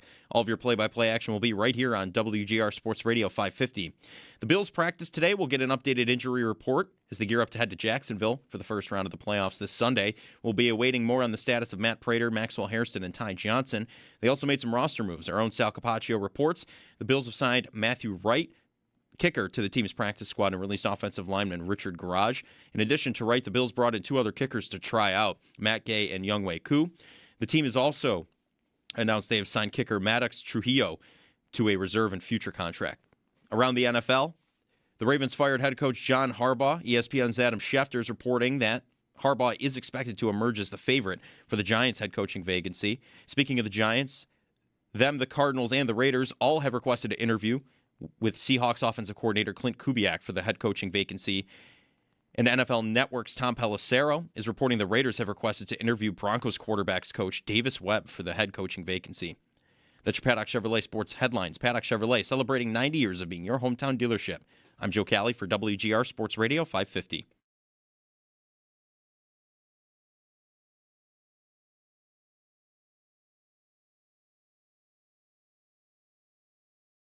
Up with your comments on Facebook or WGR550.com. Say what you want when you want. Ben Solak here. It's Radio 5. If the Bills make a AFC playoff field that lacks Patrick Mahomes and Joe Burrow and Lamar Jackson, and then they lose one and done to the Jaguars. But on the scale of NFL owners being embarrassed, losing to the Jaguars is kind of up there. I could see there's going to be a big sit down. There's going to be a conversation. How did this all go wrong? Things could precipitate and trickle down such that eventually it leads to, that mutual parting of ways. Simply because the Bills have been a little bit unfairly set up for very high expectations in this particular AFC playoff, despite the fact that this Bills team, outside of Josh, not as good as maybe you'd like for the Bills to be. I could see an embarrassing one-and-done loss in Jacksonville leading to, domino effects that gets McDermott out of there. Benjamin Solak. Love Ben Solak, friend of the show. We have him on at training camp.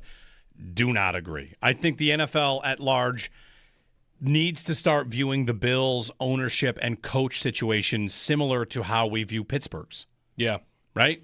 Yeah. They like the coach. He can stay as long as he wants. In fact, by the way, good morning, Jeremy and Joe. John Harbaugh's fired. That means there are 2 coaches that have coached more seasons with their team than Sean McDermott. That is Mike Tomlin and Andy Reid. Mm-hmm. McDermott's hired in the same season as McVay and Kyle Shanahan. And is that the end of the list? Might be a couple more guys that were hired that year, but they might be the 3 left that are remaining. My point is, what are the chances that at some point Sean McDermott is the longest tenured coach in football? Very good. How much longer can Tomlin last? Right. He might have been a missed kick away from being gone. And Andy Reid, it's retirement talk. I think right. McDermott is a favorite to at some point be at least tied for the longest tenured coach in the sport. Yeah. I think he'll get there. The only thing that I think could ever happen that would oust McDermott would be the thing that maybe just happened to the Ravens. The only thing I've ever thought could really spark a coach change would be if the quarterback wants one. And maybe even not then. Yeah. But I think that would be the only thing. And the reporting from Rappaport yesterday was that it kind of all started with Harbaugh and Lamar Jackson not being on the same page, and that he lost Jackson and the locker room. That, to me, is it. You lose Lamar Jackson, and I'm the Baltimore Ravens, I'm not losing Lamar Jackson. So if I've got a problem, even if it's a moderate problem, I got a problem between the coach and the quarterback is winning that battle. This is one of those spots where being an insider, you're probably somewhat conflicted. Who wants us to know that he lost the locker room? The Ravens. The Ravens? Right. Lamar's agent? The GM of the Ravens? I think the media battle, though, with the story about what went wrong with Lamar, read sure, the coaching staff wanted you to know, hey, this isn't our fault. This quarterback's not taking it seriously. And then someone counters that with, actually, it's the coach's fault. He lost the locker room. But that's what gives me evidence that maybe the coach and quarterback weren't on the same page. Sure, okay. They started turning to the media. Right. Maybe. And if you ever get that with Allen and McDermott, I think that could do it. But I don't see a shred of evidence right now that is the case between Sean McDermott and Josh Allen. I also tend to think, and you guys out there can let us know and give us a call on this. I don't exactly want to talk about, I don't think we have to talk about firing anybody days before a playoff game. But if they were to go one and done against Jacksonville, it's not exactly. So he called it embarrassing. Sure. Is it embarrassing? I don't think it's embarrassing. I don't think it's embarrassing. I don't think you want to say it's embarrassing because of what that organization has been for 30 years? Fine. But the way that team currently is, I mean, you've heard me talk about them all week. I do not think it would be embarrassing to lose to that Jaguars team. I think Ross Tucker said in the afternoon show yesterday he thinks the winner of this game wins the AFC. And I think that's kind of with him. Not crazy. The thing I would ask is this. It's unscientific, but McDermott has caught a lot of heat for a lot of years, and this is the year where I think the temperature switched and the GM got a lot more. And if they were to go one and done against Jacksonville, and we come in on Buffalo Bills Football Monday, and we're talking about the end of the season, I don't know if we've really even ever had a lot of calls about the GM and how someone else should be in charge. They are separate. They are not a package deal. I mean, they might at someday both leave, but they are not a package deal. And if Monday comes around and this scenario that Benjamin Solak lays out, I think we get more calls about the GM, way more than we do about the coach. If the offense struggles. And the game, of course, matters because in the playoffs, how do they lose? Usually they give up a bunch of points. Yeah. And usually the offense is fine. Let's say, hypothetically, they have their second ever game that doesn't fit into that, which is like the Bengal game, 27-10. Yep. What happens? Aren't the calls about the GM? I think Aren't so. the calls about Joe Brady and the GM? It's how could a Josh Allen offense put up 13 points, 16 points? This team got held under 20 5 times this year. Yeah. Any scenario that they're held under 20, epic failure. Isn't it going to be about the GM? I think so. I mean, you'll get your Brady calls and you'll get your, there are always going to be McDermott people. But I think more than ever, would be about the GM. And I can't remember ever the day after a season being about that. Right. And I don't think not that means last year even. I don't think that means there's going to be a change or really even a serious conversation about a change. But all these national talking heads talking about how, a conversation could start. And Colin Cowherd said the dominoes could start to fall. Yeah.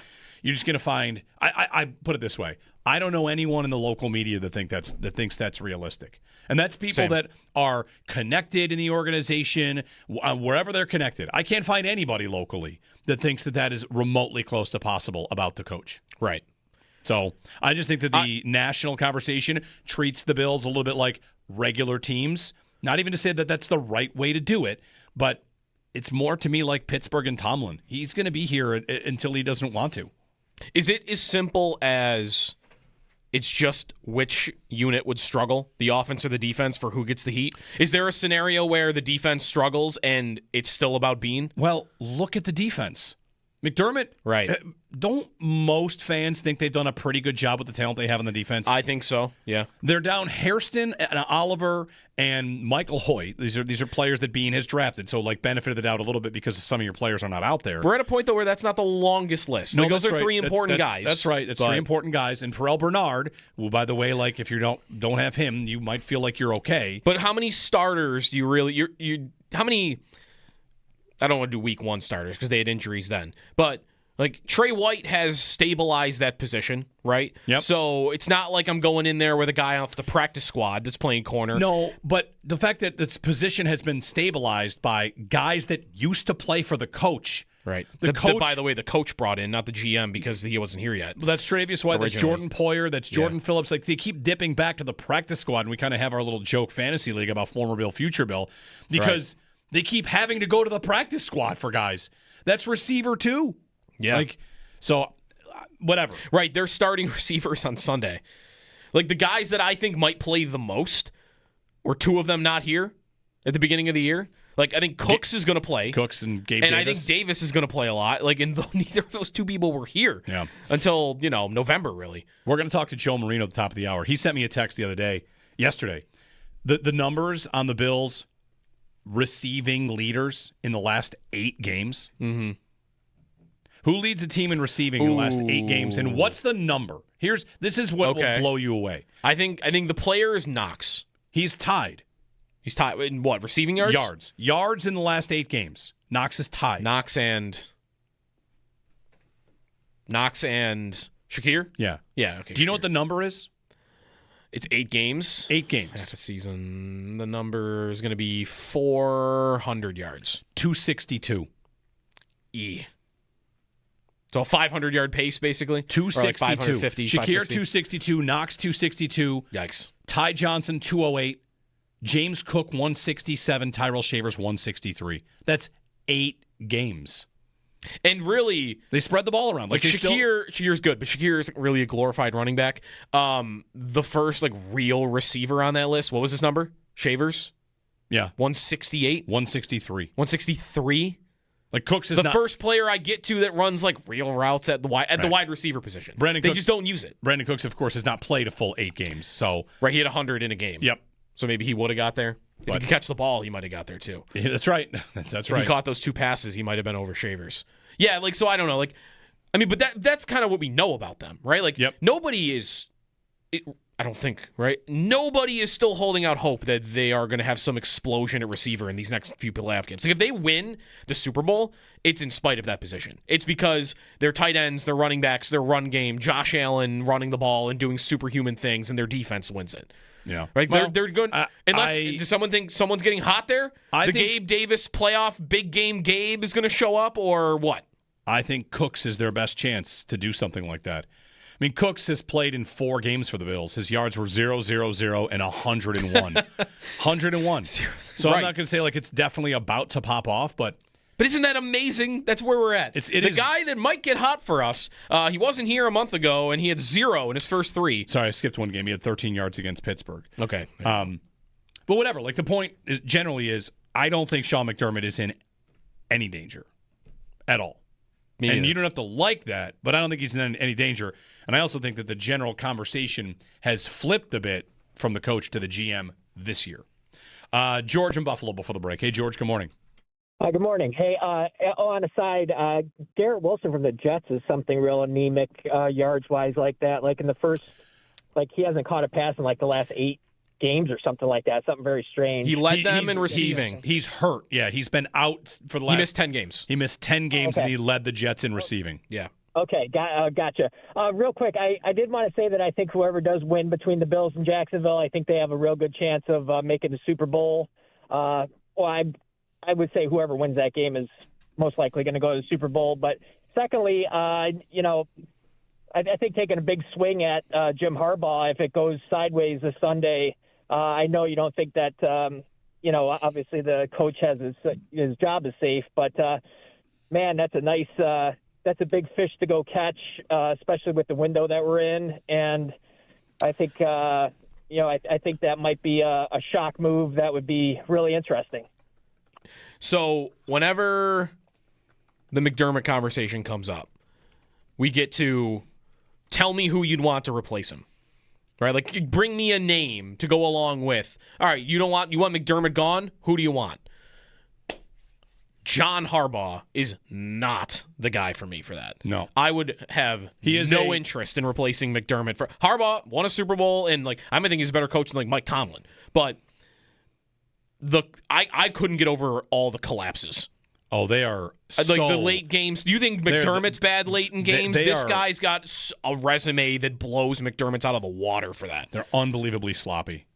Yeah. The Ravens. If you think fundamentally sound, the Ravens are just not that. And they are every year.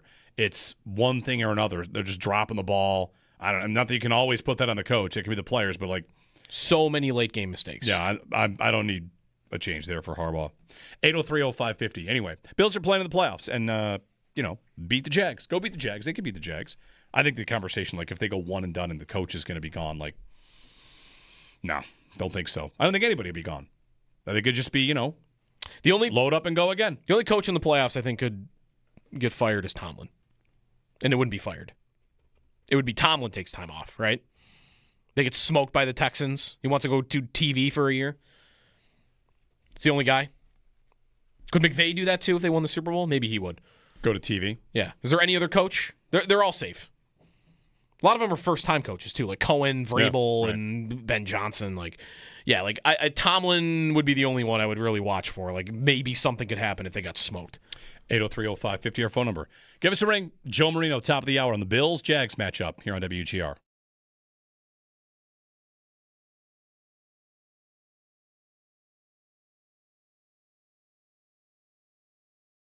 A quick note for you. So the Ravens fired John Harbaugh after, 18 years? Long time. Forever. A Super Bowl. Can I give you a stupid idea? I got a stupid idea for the Ravens. Okay. I mean, people might think it's stupid, but... For who they should hire? Yeah. They should get Mike McDaniel. They should hire the Dolphins coach. Why? Because the Dolphins coach runs an offense that's built on running the football, Mm-hmm. and the best cheat code for running the football is having a quarterback that can run the football also. Mm-hmm.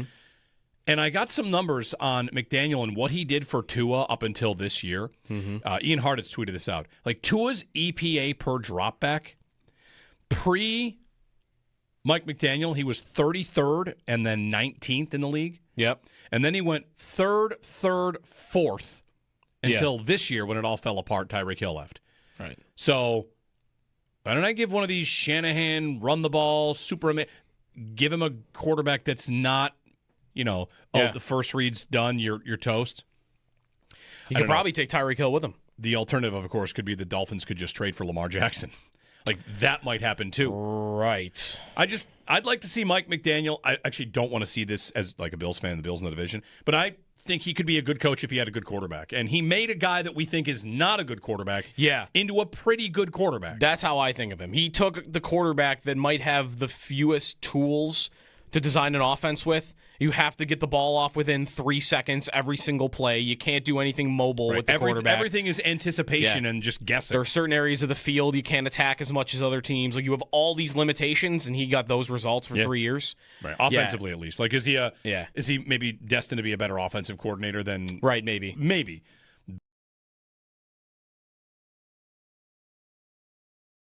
Oh, and I know you tweeted during the game, and Paul, your thoughts on this as well, that Luukkonen kind of... the big save at the big moment. That was early in the game. He made bigger. Like, he was part of the reason they were up 4-0. Like, it's sometimes we think about the only big moments are late in games, but he made big saves early. Yeah, to me, there's a time in every game where a goalie can truly make his impact felt, and it comes at different times. Often it is late. But to me, in that first period, the penalty kill really was his time to make a difference in that game, and he did, and it allowed the Sabres to really find their game. And I think a bunch of the players spoke about that post-game, if I'm not wrong, right, Paul? Yeah, the Canucks had 7 shots on goal, and they were all in that one power play. All 7 of them were. And as a matter of fact, yes, Vancouver did have 35 shots, and it looks like maybe they dominated the game. 12 of the 35 were on the power play. Buffalo did not get a power play shot. So if you take away the power play shots, the shots are pretty even. It's 23-20. It's not. It doesn't look as bad, but the Canucks were buzzing when they had the power play. They were getting shots. Luukkonen and really that first power play, I love the desperation by Luukkonen and everybody around him. There was a puck bouncing around. You want to say a schmozzle. That puck was bouncing around. Players were bouncing around. Luukkonen and every Sabre were doing everything they possibly could to make sure that puck didn't wind up in the back of the net. Yeah. And they did. I just loved the desperation I saw there throughout that whole penalty kill.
We're always looking for a good fantasy league. Matthew Berry, Fantasy Life, just sent out an email. Yes. A format I had not heard of before for the playoffs. You can't really convince me to do a playoff league. It's almost impossible. Yeah, I don't they're like tough. There are some good ones where like you can only use a player once. So you kind of got to. You're picking. It becomes games. more about you're predicting who's going to win or lose than about the actual player. I'll get into a couple. It's tough to convince me. That said, I got to say this right. A guillotine league is what he's invented. What is this? You only get guillotine? 4 or 5 people, 6 people. Like we all threw in $50. Okay. No bench. You draft your team. Okay. And then go to waivers like a guillotine league, but it's only 5 weeks long, 4 weeks long. So you only have 5 people. And it's a guillotine league because it's teeny, small. Okay. Yeah. But if you wanted to, would you take a Jackson Smith and Jigba?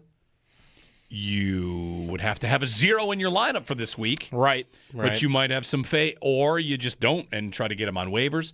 But the guillotine league, if anybody wants it out there, it's interesting. Yeah, I would flirt with it. I don't know if I would go all in. I thought what you were going to say is a league where, maybe it's a 10-team league instead of an 18-team guillotine league and everybody gets 2 lives. Meanwhile, the Choo Choo Champions League, the wide receiver train league, where we only drafted receivers. Congratulations to the champion, Owen, the parlay killer Parker. Doesn't do parlays, but he can draft wide receivers in fantasy. Apparently he can. He won the wide receiver train league. Good. It was a hard-fought final between me and Flap from the bullpen. Oh, nice. It was good, though. It was a fun year. I had fun doing that. Who was your MVP? Luther Burden came through for me. Yeah. In the late times. It's too soon to talk but about. I had Amon Ra. I'm sorry. It's too soon to talk about Luther Burden. I had Amon Ra and Juwan Jennings were really my horses this year. Very good. They were every week 25 points, just hammering. It was awesome. My team was very hit or miss. I'd score 100. I'd score a real fantasy score with a team of all wide receivers, and then I'd score 60. The only thing we're going to do with this wide receiver train league next year is we're going to award diva points. You got to get in a fight with your coach, or if a guy is the subject of a headline on ESPN that has something to do with we something do else, diva points somewhere in there. Yeah, make it more fun. If you throw a Gatorade jug, that's 50 points. Yep. Yeah. If you punch a fan. What did Beckham used to do? If you hit the kicking net, that's 100. Right. All right, Joe Marino, Locked On Bills podcast. We're going to dig deep into this Bills-Jags matchup. And also coming up at 9 o'clock, Cody Alexander of the matchquarters.com. He does a lot of film study on the NFL. He's been writing about the Jags defensive coordinator, Anthony Campanelli. And we'll get into what the Jags defense, what challenges they will bring to this Bills offense as it's a playoff week, of course. So plenty of football talk, plenty of your phone calls on the way, 803-0550 on WGR.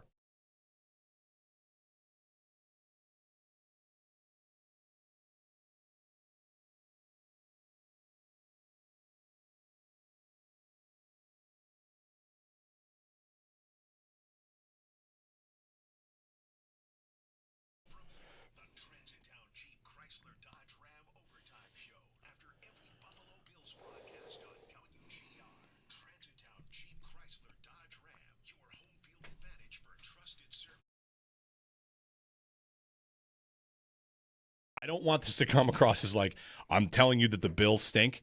Resume talk is worthless. It means nothing, and everybody forgets about it. It's almost as useless as preseason talk. When a team wins the Super Bowl, the 13 seconds team, let's talk about that. How many good teams did the 13 seconds team beat along the way to getting to 13 seconds? Because if you remember... don't remember. If you remember, they beat the Patriots in the perfect game. And that NBC Boston crew after that pointed out that the Bills that year had only beaten 3 playoff teams. And one of them was the Patriots. Right.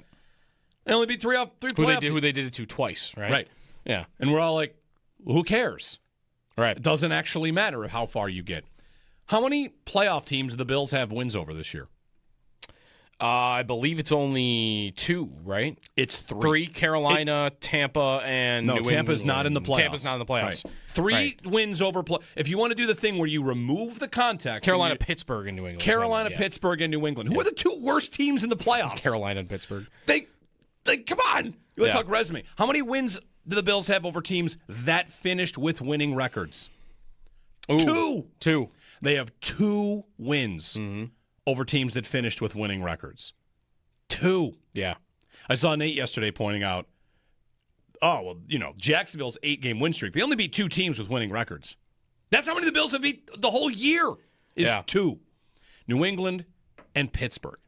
So resume doesn't mean a thing. I don't care about it. I don't care at all. In part because the Bills are about to go into a postseason where they haven't played anybody. They haven't played any of these teams. I don't know what they're going to look like against Denver or Jacksonville. If they played the Chargers, I don't know what that would look like. Right. They really played. And what they have played are the teams that at the time we thought were good. This kind of happens in the college football playoff as well, right? Like, wins over teams that finished in the top 25. Oh, okay. How many wins do they have against teams that at the time were in the top 25? Yeah. Everyone wants to change the parameters for a resume. I know that the Bills beat the Chiefs, and at that time it felt like a very good win. You know what the Chiefs record they finished with? You know what they finished? 7? They win 7 games? 6. 6? 6-11. That's tough. Is that a bad win? That's the Chiefs. You beat the Ravens. Right, the Ravens missed the playoffs because the guy missed a kick. Right. The Bengals are a dangerous team that finished with a record below 500 because their quarterback missed a bunch of games. So if you're going to do the thing where you look at another team and just Google the standings, say like, they beat like 3 teams with winning records. All right, if we're going to do the contextless conversation, then the Bills' resume is pretty gross.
The Sabres back in the win column after defeating Vancouver last night 5-3. 5 different goal scorers for the Sabres. Alex Tuch, Tage Thompson, Zach Metsa with his first NHL goal, Ryan McLeod, and Josh Doan. UPL had a night, allowing 3 goals on 35 shots, tallying a .914 save percentage. Up next, the Sabres are in New York to take on the Rangers tomorrow with puck drop set for 7 o'clock. All of the play-by-play action will be right here on WGR Sports Radio 550.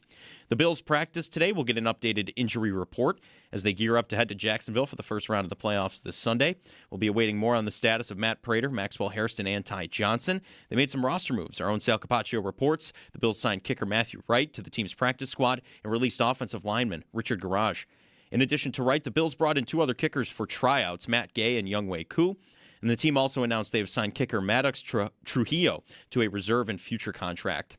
Around the NFL, the Ravens fired head coach John Harbaugh. ESPN's Adam Schefter now reports that former Coach Harbaugh is expected to emerge as a favorite for the Giants' head coaching vacancy.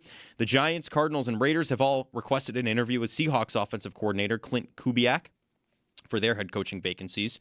And NFL Network's Tom Pelissero reports the Raiders requested to interview Broncos quarterback coach Davis Webb for their head coaching vacancy.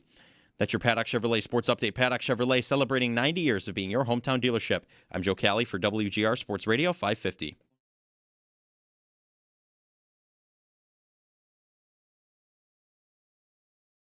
I was looking this morning at the most consecutive seasons of 10-plus wins NFL all time.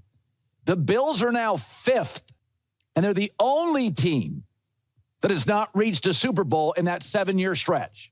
Not only is every other team, when they have these stretches, been to a Super Bowl, 6 of the 7 have won a Super Bowl.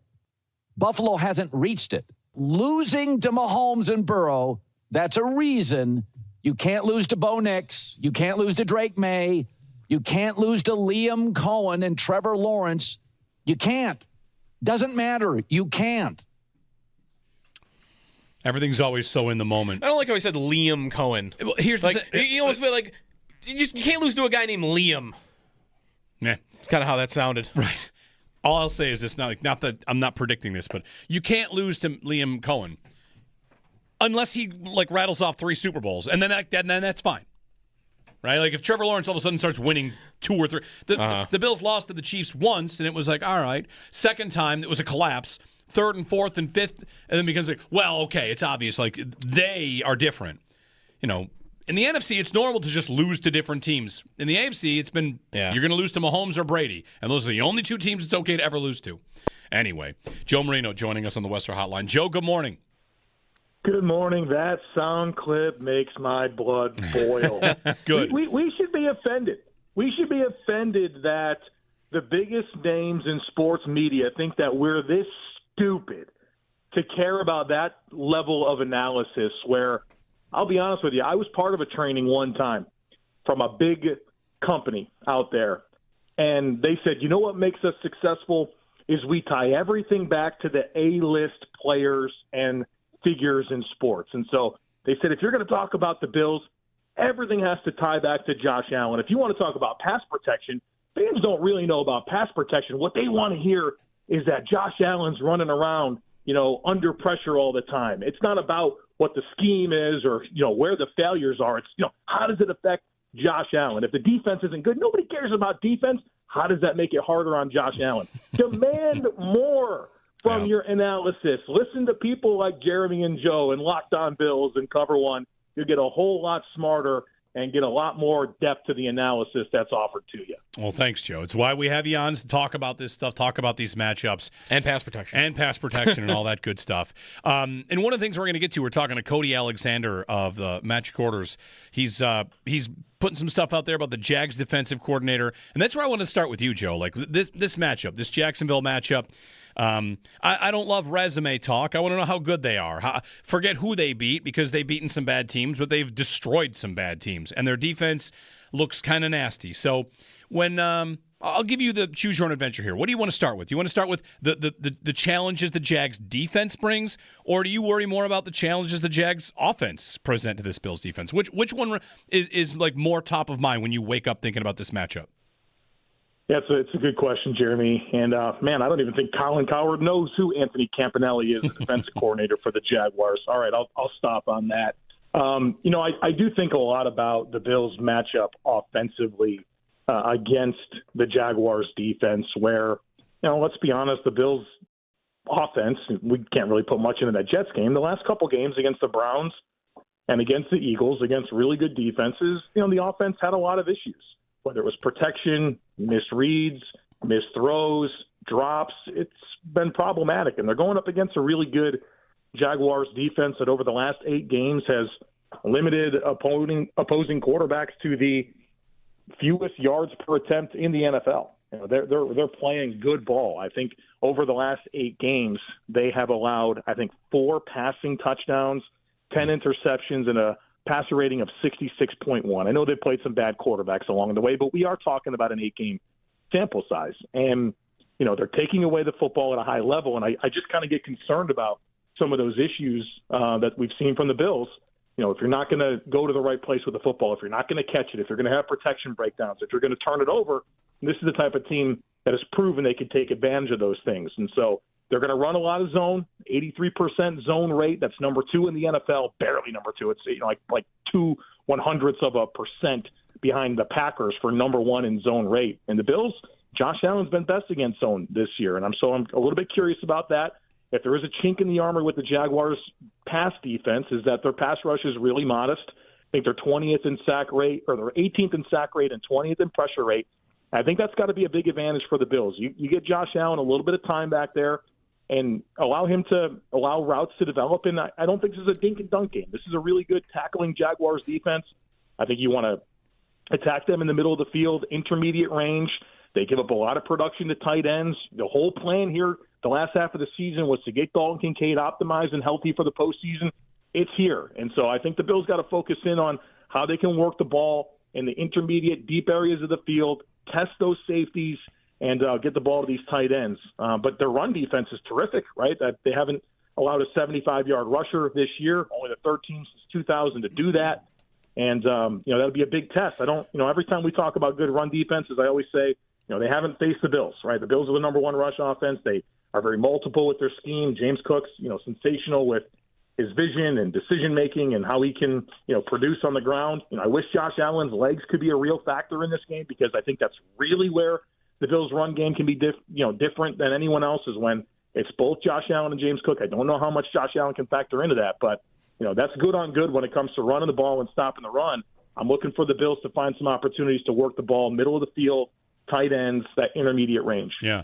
So, as you say that, Joe, we've watched Allen this year, and there have been times I know you've gotten, after him a little bit for not taking the easy throws and trying to force stuff down the field. Is this a game where you feel like that mindset might help him? That not to say he's going to pass up the easy ones, but that there will be opportunities in the intermediate game. Well, yes, and really part of what fuels my thought there is they got a really good tackling slot corner in Jerry and Jones. They got 2 really good backers in Devin Lloyd and Foye Olakun, who are both really good in the pass game, and they both tackle. They can, got a lot of range. And so if you think you're just going to get the ball to slot receivers or running backs on these dump downs, this is the type of defense that knows how to swallow that up. They play zone, they play top down, they have good tacklers, they're athletic on the second level. I just don't feel like there's going to be a lot of success there. And so what I think you want to do is kind of challenge them to get more depth in their zone drops and fit the ball behind them, and of course have those threats that you typically do in your check down game and your quick game. But ultimately, a lot of pump fakes, then getting to second window throws. I think that Josh can maybe take advantage of exactly what you're saying there, where he has had a lot of turndowns, and allow that to turn into maybe some better opportunities down the field. I think it could work this week. All I'm hearing is limited screens here, right? You don't expect the screen game to be heavily involved? No, it really. And look, I'm not the biggest detractor from the screen game as a lot of people are. I think the Bills are actually a really good screen team. But I know there's some frustrating moments, especially when you look at that 2-minute end-of-game sequence against the Eagles. Like, what are we doing here with these screens and a Josh Allen game-winning drive opportunity? That was very frustrating. But, yeah, zone defense, a crazy zone defense. It's athletic and good tacklers on the second level. It's not the week for that. I think you want to try to put the ball over their head a little bit. One more thing about the defense, like what I'm reading a little bit about this Jags defensive coordinator. He'd been with. I listened to your episode about this matchup, Joe, where he'd been with Miami for a while, right? As their linebackers coach. He's kind of had a little bit of a, I don't want to say like a meteoric rise. We'll see. Like this could be a kind of defining win for them if they do get this victory. Obviously, Miami had very little success ever stopping Josh Allen, but Campanelli at least would have lots of looks at him and lots of looks at like this offense over the years. So while it is the first matchup between the Bills and Jags and these versions of them in a while, you have some familiarity in this matchup from Anthony Campanelli going against a Josh Allen offense.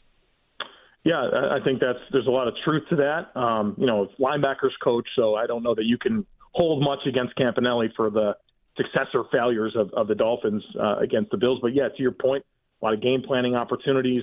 And I think you can look at Liam Cohen, the head coach and play caller offensively. And, the Bills played against Tampa last year, the Rams a few years ago when he was their offensive coordinator. So there's been some looks there. There's actually a lot of, interesting carryover between these two staffs, Ryan Nielsen and Joe Dana, former Jags assistants now in Buffalo. Eric Ciano, the Bills' strength and conditioning coach, he's the strength and conditioning coach for Jacksonville. Oh, by the way, they had a really healthy season outside of Travis Hunter. So funny how that goes. They also have Heath Farwell. Remember him? Yeah. Yeah. That's their special teams coordinator. So there's some carryover between these two coaches. One more thing about just the defense, and then I'll let Joe take over here. Another thing I read about them is that they're going to create problems with your setting of protection.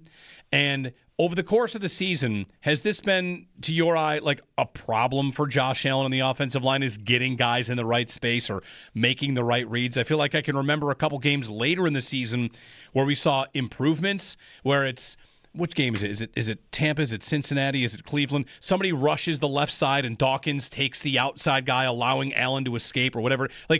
Setting protections. Do you feel like that has been something that has been problematic for the Bills that is vital to button up in this game? For sure. Yeah, I don't think the Bills are very diverse with their protection schemes. And, in defense of the Bills, they haven't had to be. Josh Allen, 5-man protections, he figures it out. And this year that just hasn't happened as much. Whether that's been, teams even having a bigger, key in on what the Bills are trying to do protection-wise, or committing more resources to containing Josh Allen because they don't care about the weapons as much.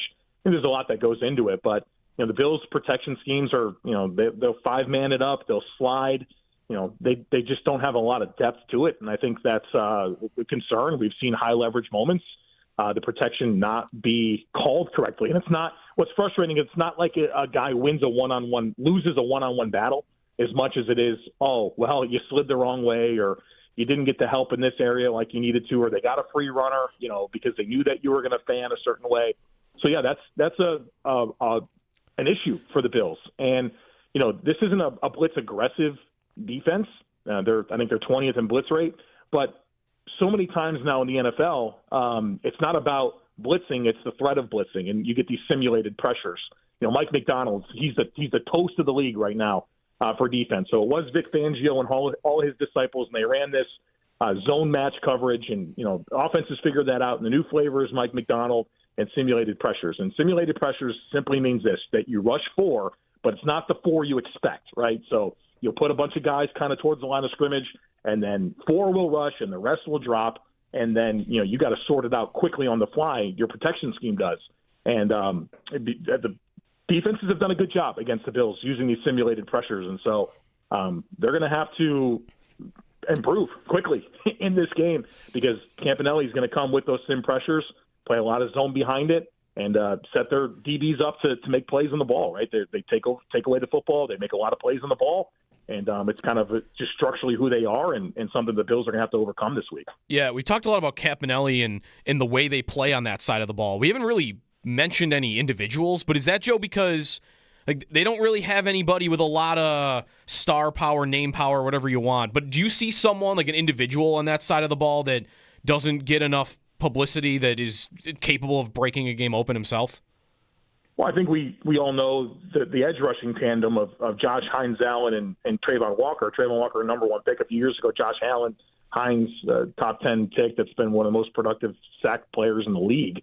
So they have those guys. But really, I think the straw that stirs the drink is the linebacker duo of Devin Lloyd and Foye Olakun, who are really smart. They have a lot of range. They're just not limited in any way. And so they could play those two backers and trust that whatever they need to do, they want to blitz, they want to get depth and drops, they want to play man, they need range, they need downhill ability. They can do all that stuff. And I think that really speaks to what they're able to get done. I mean, Devin Lloyd with a bunch of interceptions this year, had that huge pick six against the Chiefs, and they have a good slot player in Jerry Jones. And so I think that front and the versatility that they have, guys that are playmakers that don't have a lot of limitations, opens up a lot for their defense and, makes it tough to move the ball and score points against. On the offensive side of the ball for the Jags, Joe, they make the trade for Jacoby Myers. Sean McDermott is talking about that. A lot of people are talking about how that really changed their offense this year. To what degree do you think that is true? And how worrisome should the Bills be about playing that receiving core if they don't without Max Harrison? Yeah, I wish the Bills had Max Harrison because I think that's the guy that you put on Brian Thomas Jr. and feel like you can match there. And then that puts Benford on Jacoby Myers. And then really the challenge becomes the tight end, Brenton Strange, who the Bills have, shut down tight ends as good as any team in the league this year. But then that Parker Washington in the slot, and you like to think that Taron Johnson's a good matchup there. So, yeah, I do think that Harrison would be helpful this week. But I think Jacoby Myers obviously has been a huge addition. He's the most targeted player over the last 8 games pretty handily. And he's just a quality player, right? Can win in that intermediate area of the field. He's a ball winner. He's a good route runner. He's physical. And that's where Trevor Lawrence really excels. He pushes the ball. He's a guy that I think I pulled the stats for the pod yesterday where on throws 15 yards or more down the field over the last 8 games, he's got the second most yards in the league behind Matthew Stafford. So that's where he likes to work, and that's where Jacoby Myers really excels.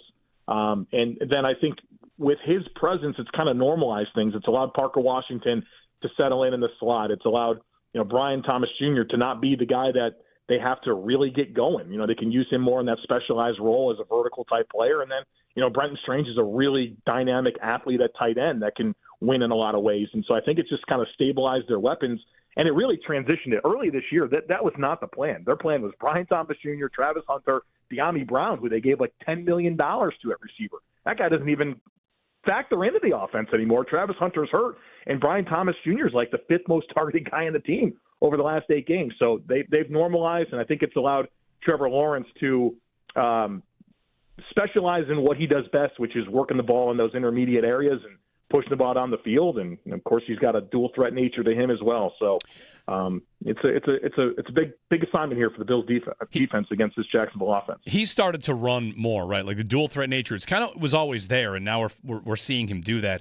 Joe, with Lawrence, your 30,000 foot view of him, like what do you think about him? A top pick overall, of course, like labeled as potentially generational, and it feels like he might need this win to be taken seriously, right? Like it's a Bills defense that is good against the pass, and if they're going to push the ball down the field with the weapons he has, like there's no doubt the weapons he has are good enough, and it just whatever. It feels like a spot for him to kind of place his flag that I'm a player in this conference. I'll resist the Colin Coward rant right here, but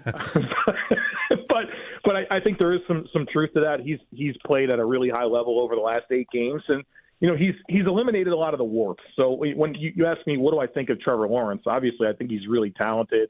Size, athleticism, arm talent is all there. But it felt like for a while he just couldn't get out of his own way. Whether that was like really costly fumbles, missed throws in big moments. They've had drop issues there for a long time too, right? Drops have been a 3-year problem for the Jaguars. Yeah. Like every year he leads the league in air yards dropped and drop rate. That's been an issue. But I also want, when it's that consistent, you do wonder about the quarterback a little bit. Does he play with enough timing? Is he accurate with consistency? Right. I think that there's a little bit of a quarterback component to consistent drop rates. And so I just saw a talented player that never really stabilized. And I think over the last 8 games, he really has. And they had that game overseas where, you just kind of felt like, there it is. There's all the warts of Trevor Lawrence. And it might have been his Josh Allen Patriots game where, Josh, was it 3 or 4 turnovers, gets concussed, can't finish the game. The Bills lose by like 6, and then the Bills also had a punt block for a touchdown. You're like, my goodness, dude, if you just don't do all that stuff, you're going to be able to win even when you don't play well. And I think that might have been a moment for them in addition to kind of stabilizing their weapons. And look, Liam Cohen's a good coach. I mean, he got great play out of Will Levis. He got great play out of Baker Mayfield. He got great play out of Trevor Lawrence, kind of the best we've ever seen of those players. And so I think it's a good marriage. But, yeah, I think for Trevor to truly say, yeah, I'm a big-time guy that's going to go in and win playoff games. And, I'm not just a product of things. I'm a dude. Yeah, I think this would be huge for his legacy. He's also 26 years old, so there's a lot of Trevor Lawrence to come. Yeah, I mean, ability is one thing, and legacies and QB wins and post like this is where narratives get built. It's just for better or for worse, you got to get the wins in order to get the legacy. That's how football works these days. Yeah. Last thing, Joe, quickly, because the Bills' run defense gets a lot of talk about, like, is that going to be the thing that sinks them in this postseason? For this team, Travis Etienne had 1,100 yards, but maybe wasn't the most efficient thing in the world. Like, how much would you expect the Bills to get run on or stop the run in this game? Well, I don't think you show up in this game and feel like, Jacksonville is going to be the team that really exposes issues that you have defending the run. I think they've been probably a little bit of a below-average rushing outfit.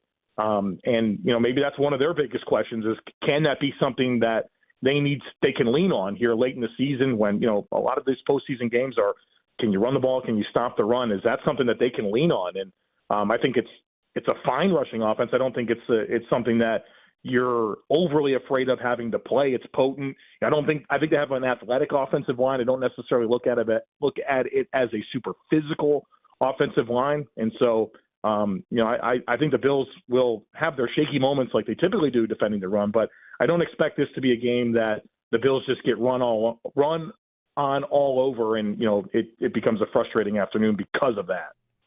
Joe Marino, the Locked On Bills podcast. Joe, always a pleasure. Thanks. The pick is, you making a pick here? You ready for it? Oh, you see, I'm not picking against the Bills. All right. And the playoffs. Just, never know. Joe, Sneaky Joe here He's nervous. He's I worried. did it on Monday and Tuesday. I haven't said yet what I feel like on Wednesday. That's it. Just saying. Yeah, I think by Friday, I'm going to feel okay. This team makes you feel nervous every week. Right. I think I texted you this week, Jeremy. I'm like, I can tell you all about the Jaguars. I think I have them figured out. It's the Bills. The Bills are the team I don't have figured out. Right. Who knows what shows up, but I'm not going to pick against them. All right. Thanks, Joe. Always a pleasure. We'll talk next week. All right, guys. Thank you. All right, Joe Marino, Locked On Bills podcast, joining us on the Western Hotline. Just looking at the conferences, the AFC really doesn't have a bad defense in it. You could make the argument the Bills have the worst defense in the AFC, other than the Steelers. By DVOA, it is easily New England. Okay, well, New England's the worst defense. Sure, but that DVOA member factors in schedule a lot. That could matter to that. Right. If I'm just going on, I'm not looking at DVOA. I'm looking at EPA. Okay. On EPA per play allowed, and that is not schedule adjusted. So right. So not that schedule adjusted. I've got Texans, Jags, Chargers, Broncos, Patriots, all in the good against the run and against the pass this year. Okay. Now that's not schedule adjusted. The Bills, good against the pass, and Pittsburgh is like in the middle. The NFC, basically the point I'm making here, the NFC is not the same. Like the Niners defense is just bad against the pass. Oh yeah. And the Bears is not really much to write about either. Yep. Like Philly's got a good defense. The Rams, Seattle has a great defense. Seattle's awesome. Absolutely great defense. Green Bay without Parsons, not really. Right? Not really. Yeah, what I'm kind of... It's more offensive over there and more defensive over here? A little bit, yeah. It kind of leads me to think like the Bills really can't afford to have a bad defensive game because they're going to have a challenge offensively every week. Like this Jags defense is good. If they make it through, great. Who do they play next? New England might be the biggest break you get. Or Pittsburgh, but they're not going to win. Because your next round matchup, who is it? Is it Houston? Is it Denver? Those are good defenses. Do we know odds on what their next, like the odds of what their next game would be? We don't. I mean, because really it could be everybody. It could be anybody. It could be Denver. It could be everybody. There are some spots like the Chargers we know would have to play the Broncos. You know that. And the rest of it is a little bit, Yeah, you could play anybody but the Chargers next round. That's right. Yeah. Okay. Yep. 803-0550, our phone number, 1-888-550-2550 to join us. Jeremy and Joe, give us a thought on the Bills and the Jags. Sabres won last night. That's good stuff. And we'll talk about it with you here on WGR.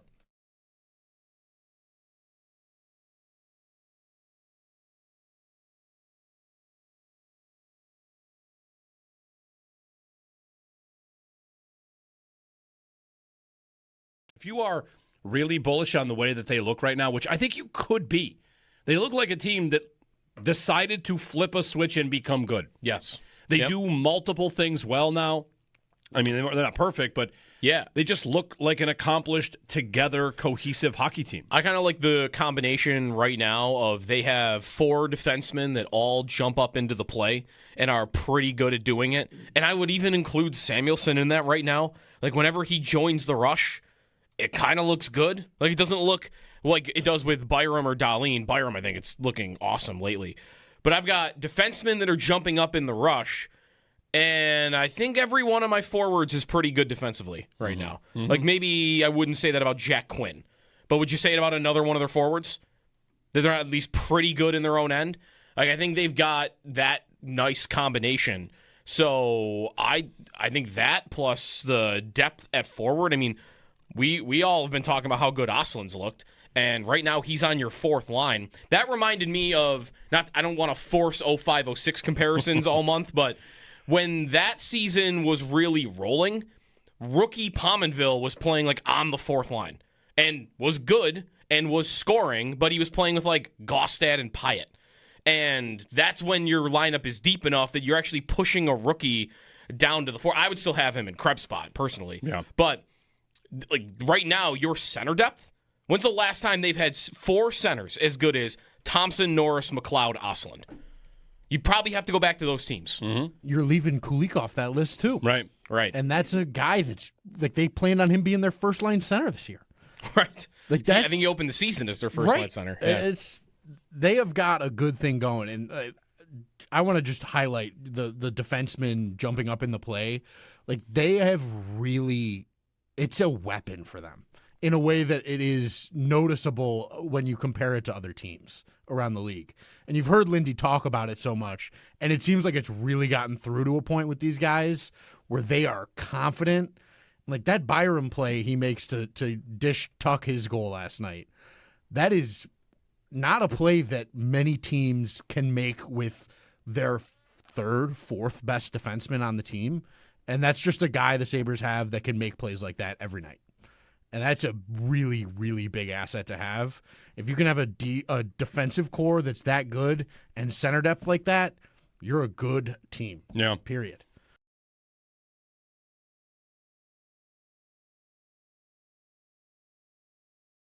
Oh, and I know you tweeted during the game, and Paul, your thoughts on this as well, that Luukkonen kind of, the big save at the big moment, that was early in the game. He made bigger, like he was part of the reason they were up 4-0. Like it's, sometimes we think about the only big moments are late in games, but he made big saves early. Yeah, to me, there's a time in every game where a goalie can truly make his impact felt, and it comes at different times. Often it is late. But to me, in that first period, the penalty kill really was his time to make a difference in that game, and he did, and it allowed the Sabres to really find their game. And I think a bunch of the players spoke about that post-game, if I'm not wrong, right, Paul? Yeah, the Canucks had 7 shots on goal, and they were all in that one power play. All 7 of them were. And as a matter of fact, yes, Vancouver did have 35 shots, and it looks like maybe they dominated the game. 12 of the 35 were on the power play. Buffalo did not get a power play shot. So if you take away the power play shots, no, the shots are pretty even. It's 23-20. It's not, it doesn't look as bad, but the Canucks were buzzing when they had the power play. They were getting shots. Luukkonen, and really that first power play, I love the desperation by Luukkonen and everybody around him. There was a puck bouncing around. You want to say a schmozzle. That puck was bouncing around. Players were bouncing around. Luukkonen and every Sabre were doing everything they possibly could to make sure that puck didn't wind up in the back of the net. Yeah. And they did. I just loved the desperation I saw there throughout that whole penalty kill.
The Sabres are back in the win column after defeating Vancouver last night 5-3. 5 different goal scorers for the Sabres: Alex Tuch, Tage Thompson, Zach Metza, Ryan McLeod, and Josh Doan. UPL had a night allowing 3 goals on 35 shots, tallying a .914 save percentage. Up next, the Sabres are in New York to take on the Rangers tomorrow with puck drop set for 7 o'clock.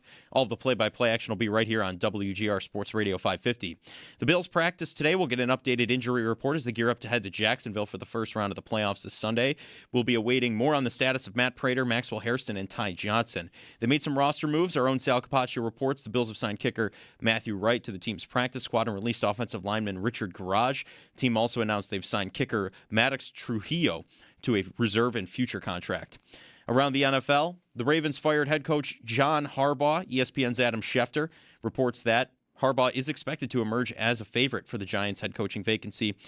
The Giants, Cardinals, and Raiders have all requested an interview with the Seahawks offensive coordinator Clint Kubiak for their head coaching vacancies. And NFL Network's Tom Pelissero reports that the Raiders have requested an interview on Broncos quarterbacks coach Davis Webb for their head coaching vacancy. That's your Paddock Chevrolet Sports Headlines. Paddock Chevrolet celebrating 90 years of being your hometown dealership. I'm Joe Cali for WGR Sports Radio 550.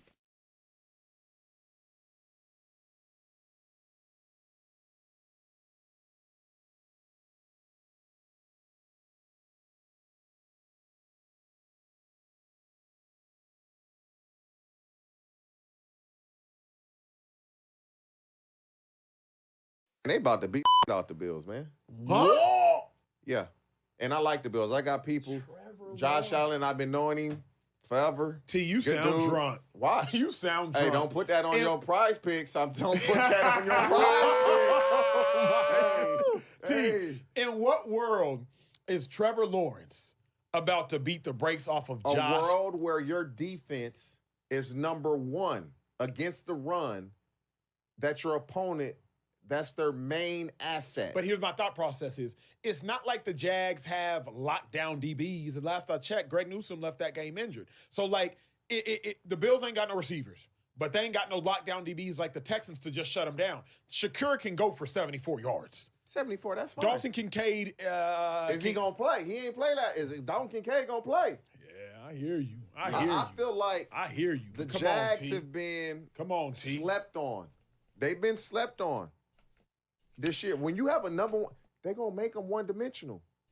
And this really should be the year that Josh Allen gets there. Mahomes not in the playoffs. Yeah. Lamar not in the playoffs. Yeah. Burrow not in the playoffs. Yeah. This should be his year. TJ Hushmanzada saying the Jags are going to beat the hell out of the Bills. He's got a podcast? I think he's on Emmanuel Acho's podcast there. Okay. Yeah. There you go. Dalton Kincaid will play. He played last week. How many yards did he say Shakir's going to have? 74. 74. How many times has he done that this year? Twice. Carolina and Houston.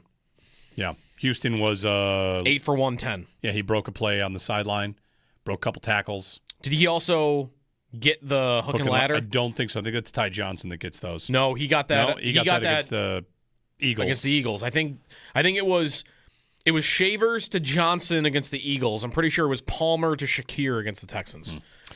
803-0550, taking your phone calls on Bills and Jags. It's starting to get intense. So, correction from last segment. The Bills can't play the Chargers in the second round. They also can't play New England. Yes, I knew that was right. When I've been trying to do that in my head, my brain auto flips to the Bills being the 3 seed, and they're not. They're the 6. Right, you don't win the right to be the 3 seed by beating the Jags. But it's so unusual for the Bills to be in this spot because, 5 straight division titles. Like, oh, yeah, well, if they win, they're the 3. That means they play New England. No, idiot, they're the 6.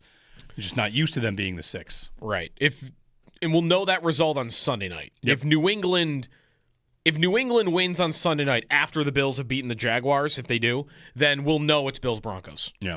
And if they lose, then we'll know that they play the winner of the Houston-Pittsburgh game. In which case, the Bills' first 2 games are going to be against the 2 toughest defenses that they've faced all year that aren't Houston, in Jacksonville and Jacksonville and Denver. If they beat Jacksonville, they'll play Denver. Yeah. So as long as New England doesn't win, I'll stop doing that. Again, my brain's starting to hurt again. Anyway, they're not going to play New England. New England's the softest defense they could match up against in these playoffs, maybe other than Pittsburgh, who I also don't expect to win. Let's just get some calls in. Ron and Alden. Hey, Ron, good morning. Hey, good morning, guys. Before yesterday, I was really nervous about Jacksonville. I was on with, I feel like Coach Joe does that. I just don't know. There's the one team I definitely was worried about in the playoffs. And then Howard was on before he picked the Bills. He was giving a lot of good stats and stuff like that about Jacksonville, who they play. I can't remember everything he said. But after he said all this, I felt, wow, I just felt a lot better. And maybe it's all my years of trusting Howard. He's been on so long and stuff. But I just felt really good about his bringing up good stats. And then afterwards, you guys went to pick the Bills, and I don't know if you ever discussed anything he talked about. It doesn't seem like Joe agreed with him, but because he doesn't change his mind. But I just want to know what you guys felt about what he said and how much you agree with that. Statistically, we are better than them in a lot of areas. I just wonder how you feel the Bills about what Howard said, if you agree. Now hang up and listen. Thanks. It might have been about how they've only beaten 2 teams with a winning record on this 8-game winning streak. Yep. Which I have nothing for because the Bills have 2 wins over teams with winning records. 2. Just let that sit for a minute. Well, if you want to do the resume talk thing, the Bills have 2 wins over teams with winning records. It's Pittsburgh and New England. Yeah, the only thing I feel the need to even say about the Jags' resume in the last, and I expand it to 9 games because it's just about the offense for me. Because the offense is I think the defense is very good, and I've said that I think the run defense is a big reason why I'm very nervous about this game on Sunday. But their offense is what has people talking. They have been the best passing offense, or one of them, through this streak. Mm-hmm. So you can tell me about what they did to the Titans, 41 and 25. You can tell me what they did to the Colts in Arizona. But throw them all out. I don't care about any of them. Tell me about the 98 points they scored against Houston, LA, and Denver. That's it. That's all I care about. Yeah. Those 3 games, those are the 3 teams. They don't play Arizona. They don't play Tennessee in the playoffs. They might play. They'll play the Bills here, and if they win, which we'll see, they might play Houston. They might play LA. They might play Denver. And if I'm trying to measure how good they are, how good were you against those defenses? And the answer was 98 points in 3 games. That passes the test for me on whether they're real or not. They played a lot of bad teams, but when they played the good teams, their offense did the job. And the only one of those 3 games they lost is because their defense imploded in a fourth quarter and gave up 26 points, which isn't going to happen regularly. Yeah, I mean, for me, that's I why feel I like, disagree. I feel like the phrase, the number one word that's been overused is fear. Like, well, were you afraid of them? Or you fear them? Like, no, there's no reason to fear really any team. You got to beat them. If you want to win the Super Bowl, you got to win 4 games. Here's something I thought about looking at it this way. Joe Marino kind of said, like, I know who the Jags are. I don't know who the Bills are. Find me the Bills. I haven't done this yet. I had this thought coming in today, and I'll do it right now. If the Bills are going to win the Super Bowl, they need to win 4 in a row. Right? Yep. That's not a hot take. Yep. You would think they need to probably play well 4 in a row.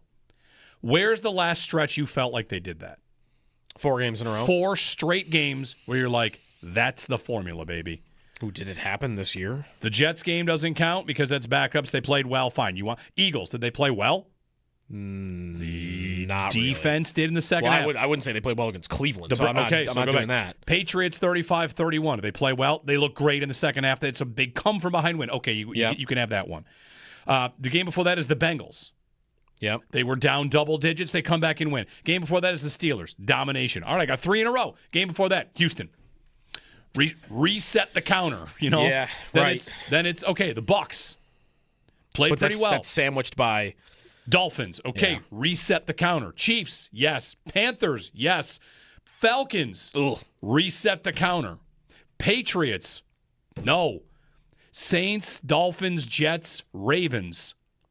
That might be my best 4-game stretch, but there are... Did they play well? I mean, they easily beat the Jets, but everybody did that. And then the Saints and the Dolphins, they had some trouble with. Sure. And Baltimore, they needed a furious I'm one to tell you, so, even that exercise, I think, kind of means nothing. Nothing really. It's a whole new season. Right. It's almost, and I know, like the regular season can give us context on what to expect. Like, don't expect Aaron Rodgers and the Pittsburgh Steelers to all of a sudden have a dynamic passing offense. I have no expectation of that. But that said, like, it is a whole new season. It's single elimination. Well, also whatever number you're looking for to feel better, I can find one on the other side, and every fan base is trying to say like, oh, here's a stat about this team. Like, oh, that's fake. That's misleading. That doesn't take into account XYZ. Is the comment about not knowing like who they are also that in past seasons when they've gone on hot streaks, it often kind of looks the same, right? Like when they go on a crazy win streak going into the 21 playoffs, it's just they are bombing people over the top with Allen's arm and downfield passing, and they are going to score at will. And even last year when they get hot and they get into the play, or 2 years ago is really the year I'm thinking of, when Joe Brady comes in and they're trailing Miami in the division. Yep. What happens? They start to go, all right, running backs, and let's run the ball and let's stop turning the ball over. So you kind of had that common theme over the course of the final few weeks of that season. This year, what's my common theme? They win in, maybe you would say someone would want to tell me that this is a good thing, that they win in very different ways. They beat Baltimore and New England with crazy comebacks somewhat through the air. I mean, Baltimore was more through the air than New England, but crazy comebacks. I've got games like Carolina and, if you want the Jet game earlier in the season where I was going to run it down your throats the entire game. Pittsburgh would be another game like that, right? Just we're going to be more physical and we're just going to run it on you. And then I got a couple games where it's about the defense. Like Tampa is about just crazy downfield passing. Like that win is very different than others. Like I got all these wins that all kind of look different. And in past years, I've got a lot that have a common theme. Right. Last year, gets to Brandon Bean's point from the conversation post-draft. Last year, they went into the playoffs, wipe away the New England game that they didn't need and didn't care about. Their point totals after they lost to the Texans. They beat the Jets the next week 23-20. And then they go 34, 31, 30, 30, 30, 35, 42, 48, 24, 40.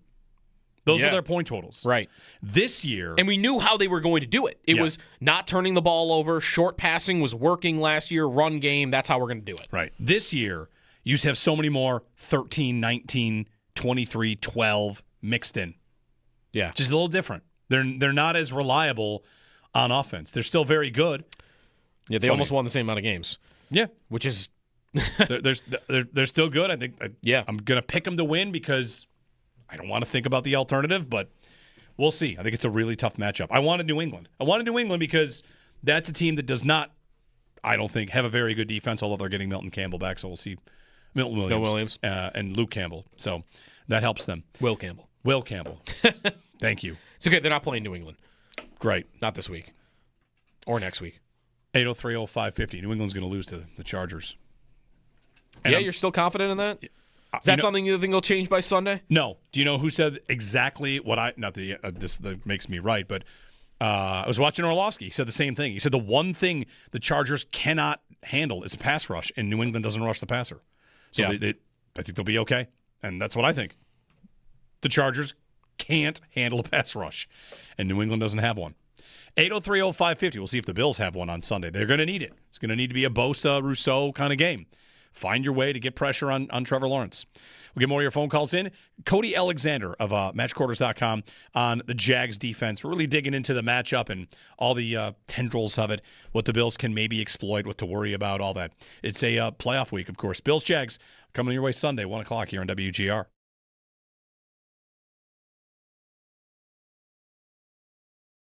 Quick note for you. So the Ravens fired John Harbaugh after, 18 years? Long time. Forever. A Super Bowl. Can I give you a stupid idea? I got a stupid idea for the Ravens. Okay. I mean, people might think it's stupid, but... For who they should hire? Yeah. They should get Mike McDaniel. They should hire the Dolphins coach. Why? Because the Dolphins coach runs an offense that's built on running the football, and the best cheat code for running the football is having a quarterback that can run the football also.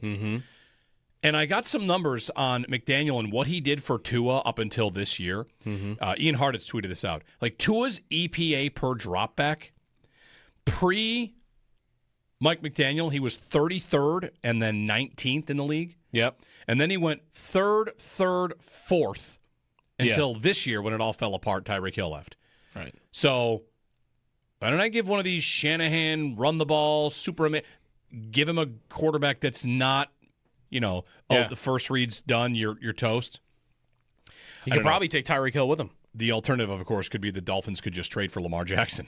Like, that might happen, too. Right. I'd like to see Mike McDaniel. I actually don't want to see this as, like, a Bills fan, the Bills in the division. But I think he could be a good coach if he had a good quarterback. And he made a guy that we think is not a good quarterback into a pretty good quarterback. That's how I think of him. He took the quarterback that might have the fewest tools to design an offense with. You have to get the ball off within 3 seconds every single play. You can't do anything mobile with the quarterback. Everything is anticipation and just guessing. There are certain areas of the field you can't attack as much as other teams. Like, you have all these limitations, and he got those results for 3 years. Right. Offensively, at least. Like, is he maybe destined to be a better offensive coordinator than... Right, maybe. Maybe.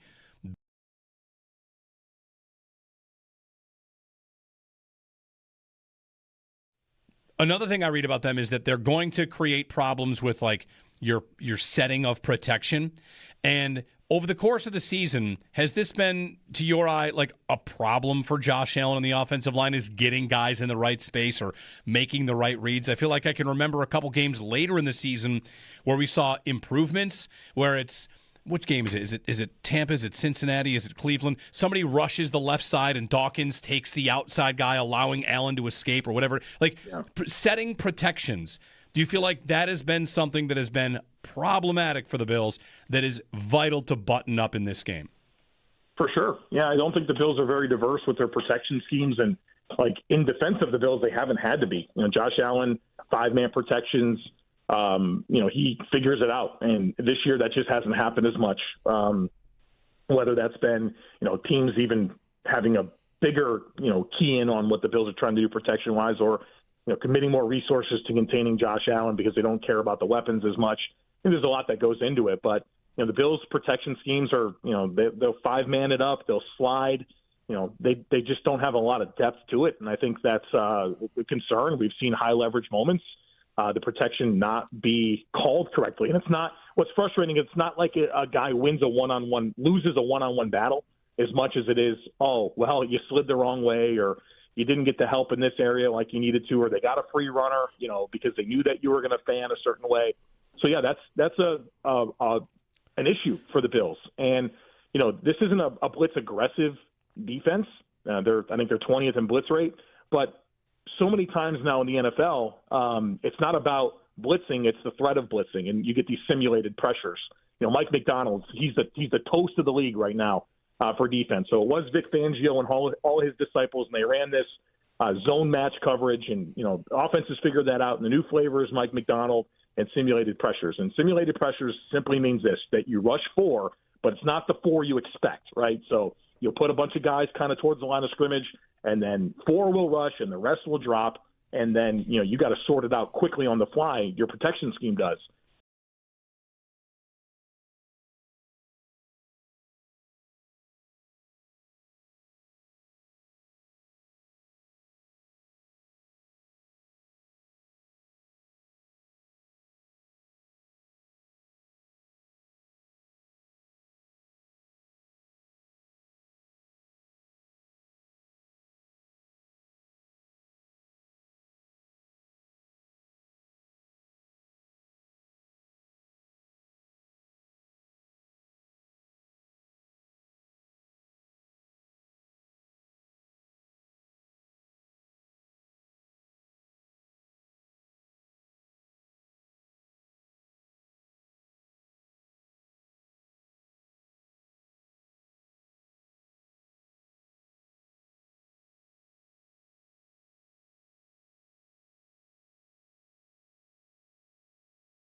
Hey, everybody. Jeremy and Joe. Cody Alexander, matchquarters.com, coming up in a minute on the, like the X's and O's and stuff. For Bills-Jaguars, which is coming your way Sunday, 1 o'clock. Let's squeeze in Gina in Delaware. Gina, good morning. How's Ravens country? Are they mourning John Harbaugh, or is it the Wicked Witch is dead? What's the vibe? Actually, no, that's funny that you did say that. First of all, I want to make you laugh and say, Guillotini, must be Italian. Anyway, yes, so Joe Kelly and I have confirmed and identified that there is a bird problem over here. So the Ravens fans are sad, but are very happy. They want to blow it up now. They just want to start over. But yes, there is a sadness. 18 years with one man. You know how I feel about Sean McDermott. Oh, and by the way, no disrespect, George. Harbaugh's not coming here because McDermott's not going anywhere. So now what I want to tell you is this. I am tired of these Eagles fans, and it is only home day, and I got agita like you wouldn't believe. Like all of this talk about the pressure, poor Josh Allen, my God, that guy needs to be a pit bull. He doesn't need to be Superman. He needs to be a pit bull on Sunday. We need him, and we need that whole team to step it up, and they've been a little Billsy this year. So you know what? Let's just clean the slate and let's just bring it, because you're right. It's do or die, one or done. We need to do this. No Mahomes, no Burrow, no Jackson. The pressure is on. I can feel it as a fan, let alone how Josh Allen must feel. So let's get it. Go Bills, go Sabres, and you know what? A little sprinkling of Jesus won't hurt either. I love you guys. Let's go Buffalo! Thank you, Gina. That's the energy I need. Yeah? For Sunday. I'm starting to feel the energy of I'm going to get there. This is we've talked a lot about resume today. It's one of the reasons I think resume doesn't matter in the regular season too, you know? Like, who cares who you beat? You made it. It's like you have to win your heat, and then you get into the next race. Who was in your heat? Who cares? Like, you got to win. You got to get in. Now you're in. Now go win this one. I just want to look at on your resume, what did you do against the teams that are still here? That's it. What can I pick up from those games? Right. In which I don't care what you did against the Titans or the Colts. And if we're doing just that, then, and that's why New England's tough, because New England didn't play many of those teams. So Same. I don't know. Drake May could get hot and they go to the Super Bowl. They also could get smoked on Sunday night, and I'm not sure I'd be stunned by either. New England played only the Bills and the Steelers that are in the playoffs. Right, and I'm not picking up a lot from a Steeler game. So right, they turned the ball over 5 times and lost to the Steelers. They would have done. I mean, whatever. Right. So then it's just them. It's just their Bills games. Right. What this really is the AFC East, the Bills and the Patriots play the NFC South, which is bad. This is a terrible NFC South this year. The Bills had a loss to Atlanta. Right. Patriots played the Panthers too. But same thing. So the Bills played the Panthers. You smoke Carolina. I'm not really. The Bills and the Patriots haven't even really been in the playoff field yet. They've played each other. Right. And Carolina and Pittsburgh, the other 2 worst teams to make the playoffs. So, I don't have to take anything from that. I had the Bills play the NFC West. Maybe they go 3-1, and I'm sitting here feeling great. And even that kind of wouldn't matter. Still got to beat Jacksonville. All right. Thanks, Gina. Thanks for the phone call. 803-0550, 1-888-550-2550. Some more Bills Jags chatter with you. Working on some trivia to get to. Working on plenty of other stuff. It's playoff week. Sabres in New York tomorrow against the Rangers. 2 in a row. Let's get another streak. Their last road game for a while, too. You got a little 5-game homestand after. And the homestand has winnable games, too. We should maybe view a lot of them as winnable these days. But anyway, all right, back with more of your calls. Back with Cody Alexander of MatchQuarters.com as well here on WGR. Another thing I read about them is that they're going to create problems with, your setting of protection. And over the course of the season, has this been, to your eye, a problem for Josh Allen on the offensive line, is getting guys in the right space or making the right reads? I feel like I can remember a couple games later in the season where we saw improvements, where it's, which game is it? Is it Tampa? Is it Cincinnati? Is it Cleveland? Somebody rushes the left side and Dawkins takes the outside guy, allowing Allen to escape or whatever. Setting protections. Do you feel like that has been something that has been problematic for the Bills that is vital to button up in this game? For sure. Yeah, I don't think the Bills are very diverse with their protection schemes. And, in defense of the Bills, they haven't had to be. Josh Allen, 5-man protections, he figures it out. And this year that just hasn't happened as much. Whether that's been, teams even having a bigger, key in on what the Bills are trying to do protection-wise, or committing more resources to containing Josh Allen because they don't care about the weapons as much. And there's a lot that goes into it. But, the Bills' protection schemes are, they'll 5-man it up. They'll slide. they just don't have a lot of depth to it, and I think that's a concern. We've seen high leverage moments, the protection not be called correctly, and it's not. What's frustrating, it's not like a guy loses a one-on-one battle as much as it is, oh, well, you slid the wrong way, or you didn't get the help in this area like you needed to, or they got a free runner, because they knew that you were going to fan a certain way. So yeah, that's an issue for the Bills, and this isn't a blitz aggressive defense. I think they're 20th in blitz rate, but so many times now in the NFL, it's not about blitzing; it's the threat of blitzing, and you get these simulated pressures. Mike McDonald, he's the toast of the league right now for defense. So it was Vic Fangio and all his disciples, and they ran this zone match coverage, and offenses figured that out. And the new flavor is Mike McDonald and simulated pressures. And simulated pressures simply means this: that you rush 4, but it's not the 4 you expect, right? So you'll put a bunch of guys kind of towards the line of scrimmage, and then 4 will rush, and the rest will drop. And then, you got to sort it out quickly on the fly. Your protection scheme does.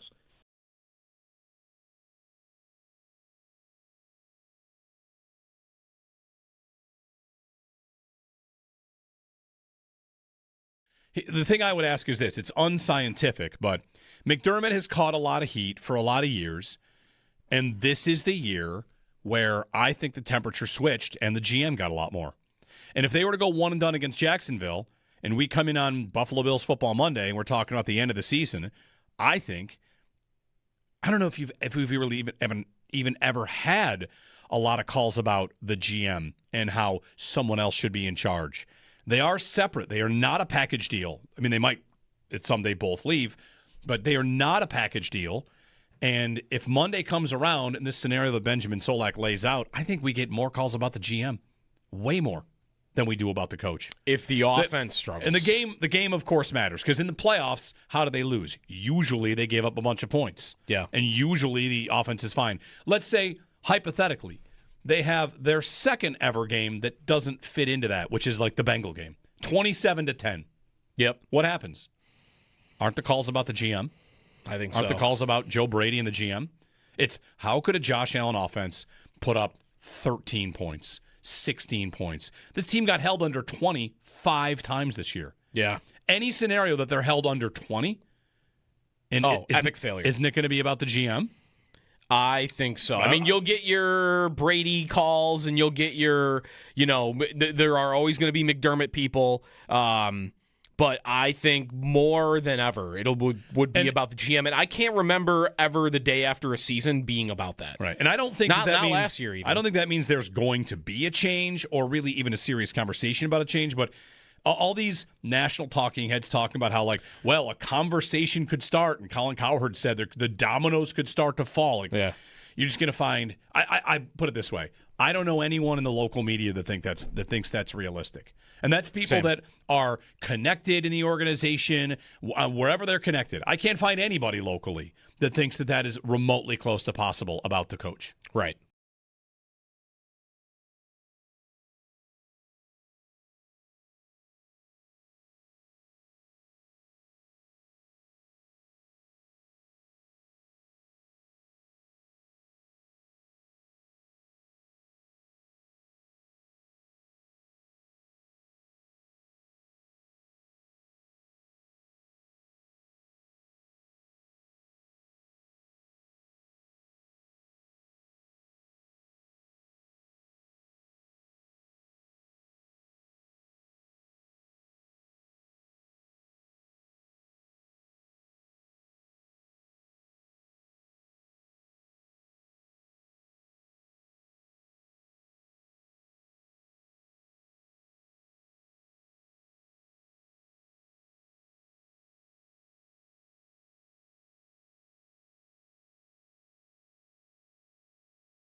The Sabres back in the win column after defeating Vancouver last night, 5-3. 5 different goal scorers for the team: Alex Tuch, Tage Thompson, Zach Metsa with his first NHL goal, Ryan McLeod, and Josh Doan.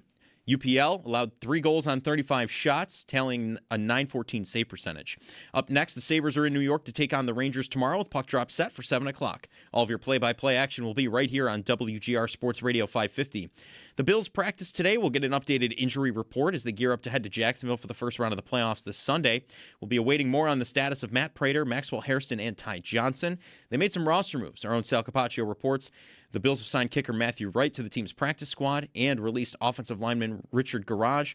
And the team also announced they have signed kicker Maddox Trujillo to reserve/future contract. Around the NFL, the Ravens fired head coach John Harbaugh. ESPN's Adam Schefter reports that he is expected to emerge as a favorite for the Giants' head coaching vacancy. The Giants, Cardinals, and Raiders have all requested an interview with Seahawks offensive coordinator Clint Kubiak for their head coaching vacancies. And NFL Network's Tom Pelissero reports that the Raiders have requested to interview Broncos quarterbacks coach Davis Webb for their head coaching vacancy. That's your Paddock Chevrolet Sports Update. Paddock Chevrolet, celebrating 90 years of being your hometown dealership. I'm Joe Cali for WGR Sports Radio 550.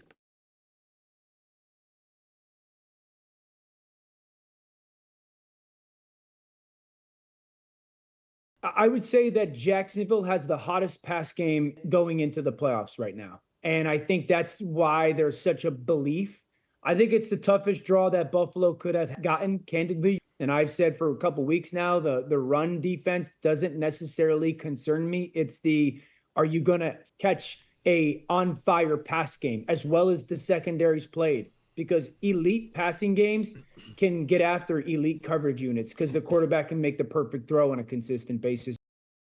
Dan Orlovsky on this matchup. Jeremy and Joe, good morning. Happy Wednesday. Today we spent, some time talking the Sabres win over Vancouver last night, but a lot on this Bills-Jags matchup and what we're looking for, what to expect. We're going to go to the Wester Hotline, bring in Cody Alexander, who joins us. He's on Twitter at @TheCoachA. His site is matchquarters.com. Cody, thanks for joining us this morning, Jeremy and Joe. We spoke way back in the start of the season. You had some stuff to say about Cole Bishop and wrote a piece on Cole Bishop, and we got your thoughts on him. And by the way, good morning. Cody, sorry. How you doing? No, you're totally fine. Sometimes I just launch into it. Just a quick follow-up on that. Bishop is a guy who, the Bills drafted him highly. We wondered. It was a bit of a rocky preseason. He missed time in his first year. But this year, I feel like a lot of Bills fans have seen that he's come as advertised. He's a very important player on this defense this year already.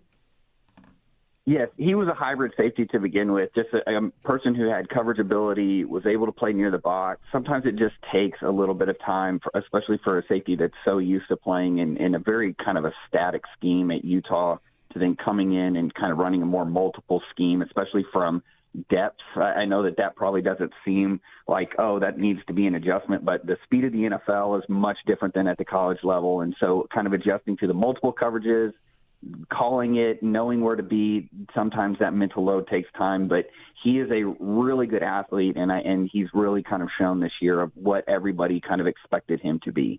Yeah, well, the Bills will probably need him to be at his best. The secondary they have against this Jaguars passing attack. We brought you on to talk about a couple things. Let's start, though, with this Bills-Jags matchup, like a big overview. I want to get into the Jags defensive coordinator, Anthony Campanelli, and how he operates. But when you look at this matchup, do you think it is potentially the Bills' worst draw they could have had in the opening round? Yes, I don't think that it's necessarily the best matchup for them, just because on both sides of the ball, the Jaguars kind of do things that the Bills kind of struggle at. They're going to be okay living, especially in this offensive scheme that Liam Cohen has created. They're okay running the ball. Game control is a real issue. The fact that Trevor Lawrence has really kind of come on the back half of a passing, that, the Bills have really good passing. But I kind of heard your previous person, kind of the intro into this, talk about how elite quarterback play kind of beats elite secondary play. On the flip side, I think what the Jaguars do defensively, this is a zone coverage defense. They're not going to let you get big plays. They're going to be okay with kind of giving up a little bit in the run game. But this is a defense that has been on fire on the back half of the season. It's been one of the better defenses on the back half. and primarily in this last quarter of the season. What do you say to people that would point out that? Because I feel like playoff time of year when you're playing a team you haven't played before, you're kind of comparing resumes. We've talked a lot about that. Like the Jags have an 8-game win streak, and there are some softer opponents in there. Do you take any sort of lesson from that, or have they just been pretty good most of this year under this new defensive coordinator? Well, I go and look at kind of a Broncos offense that is not the same as the Bills, but it's kind of structured in the same way of where they really want to use the run game. They don't necessarily have a premium receiver. I know Sutton is a very underrated outside threat, but they don't have just a game changer at receiver. And you saw them literally go into Denver, kind of take the offense, make it, and then go against an elite defense and kind of do whatever they wanted to. Liam Coleman really schemed up that defense, knew exactly what he was trying to attack. So on this back half of the season, it is, I look at it, yes, they played in the AFC South, which was not strong in the back half of the season, though they did have to play the Texans. But you go and you look at it, some of the teams that they played, this is a quality opponent. This is not the Jaguars from last year. And I think that it's really hard for a lot of people to then also see, hey, Trevor Lawrence is playing really well. He's actually kind of becoming the person that we thought he would be under a really good head coach in Liam Cohen. When you see their run defense on the year, they haven't given up a 75-yard rusher. I know there aren't a lot of attempts against them, but do you feel like that defense can keep James Cook in line? I mean, really, the Bills have struggled when they can't get Cook going. So what would you expect from that battle this Sunday? They do a really good job of not getting out of position. They're not going to be too aggressive. They're not going to blitz you to death. They're not going to try and force the issue. They're not trying to play for tackles behind the line of scrimmage. They're going to sit there and they're going to try and constrain the space that they have on the field. They're going to change up structures depending on what you're doing. This is a team that can go from a wide 9, basically a 4 down front, and then they can flip to the next play and they can look like they're in a 3-4. So depending on what you're doing and how you're trying to attack them, Anthony Campanelli has the ability to then change that because of some of the roster pieces that he has within his defensive front. And then those two linebackers are athletic enough that they can chase down running backs outside.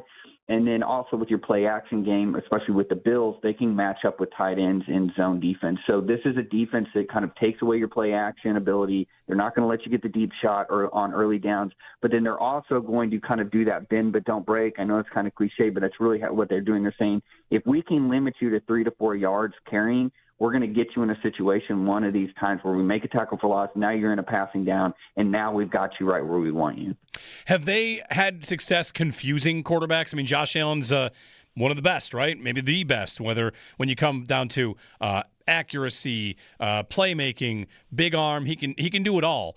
And even in the mental side of the game, like we see him move pieces around when he can identify something. Has this Jacksonville defense been good at flustering even the best quarterbacks?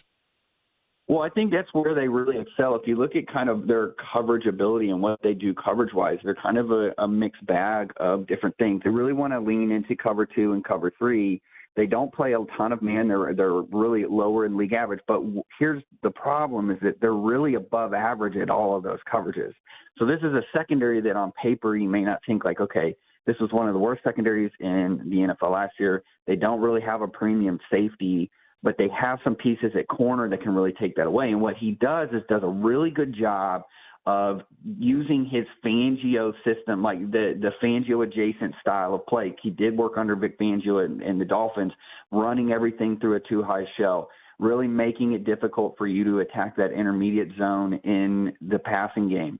And that's really kind of where they've kind of feasted on people, is that ability to then kind of change coverages, make you think about what you're seeing, and being able to change that up from down to down to attack the way that you're attacking them defensively. Are we seeing, like, this kind of happened with Shanahan and McVay on the defensive side of the ball, that the best defenses are really coming from Fangio all across the league? Well, I would argue that there's probably three different ways of doing this. And the crazy thing is that Anthony Campanelli came from like all of them. So, the Fangio adjacent 2-high system is kind of the premier one that everybody sees and talks about.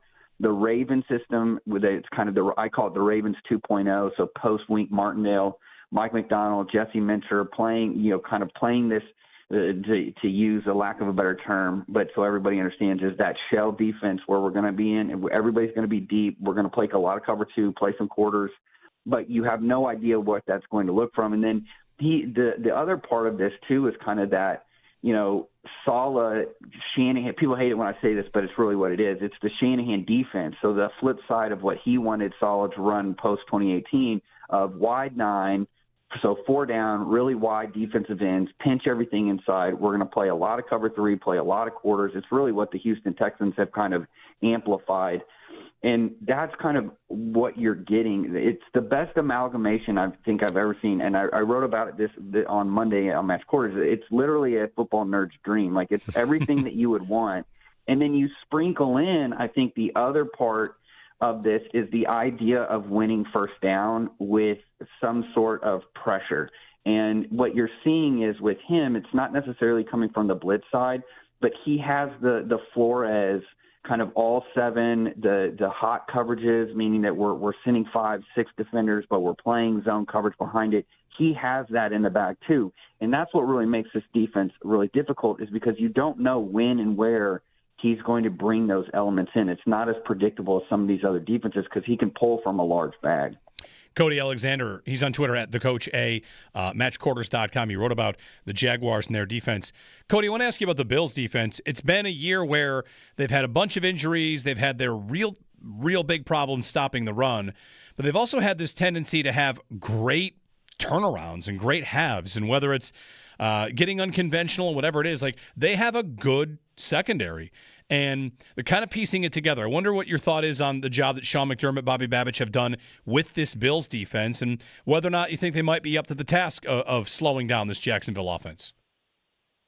Well, that's the thing with, I've talked about this before with the Bills defense, is kind of the NFL meta flipped on them. So we built this defense to beat the Bengals and the Chiefs, and then all of a sudden the NFL decides we want to go pretty heavy on 12 personnel. We want to get into 21 personnel. The Shanahan-McVay system has kind of exploded through. The two best examples of this is probably out west with Seattle and the Rams, both trying to get into 12 personnel, which is 2 tight ends on the field, but then we're trying to pass the ball out of it. So we're trying to get these matchup situations. And I think what the Bills have been able to do, primarily on the back half of the season, is we're going to start blitzing from the secondary. So we're going to blitz off the edge.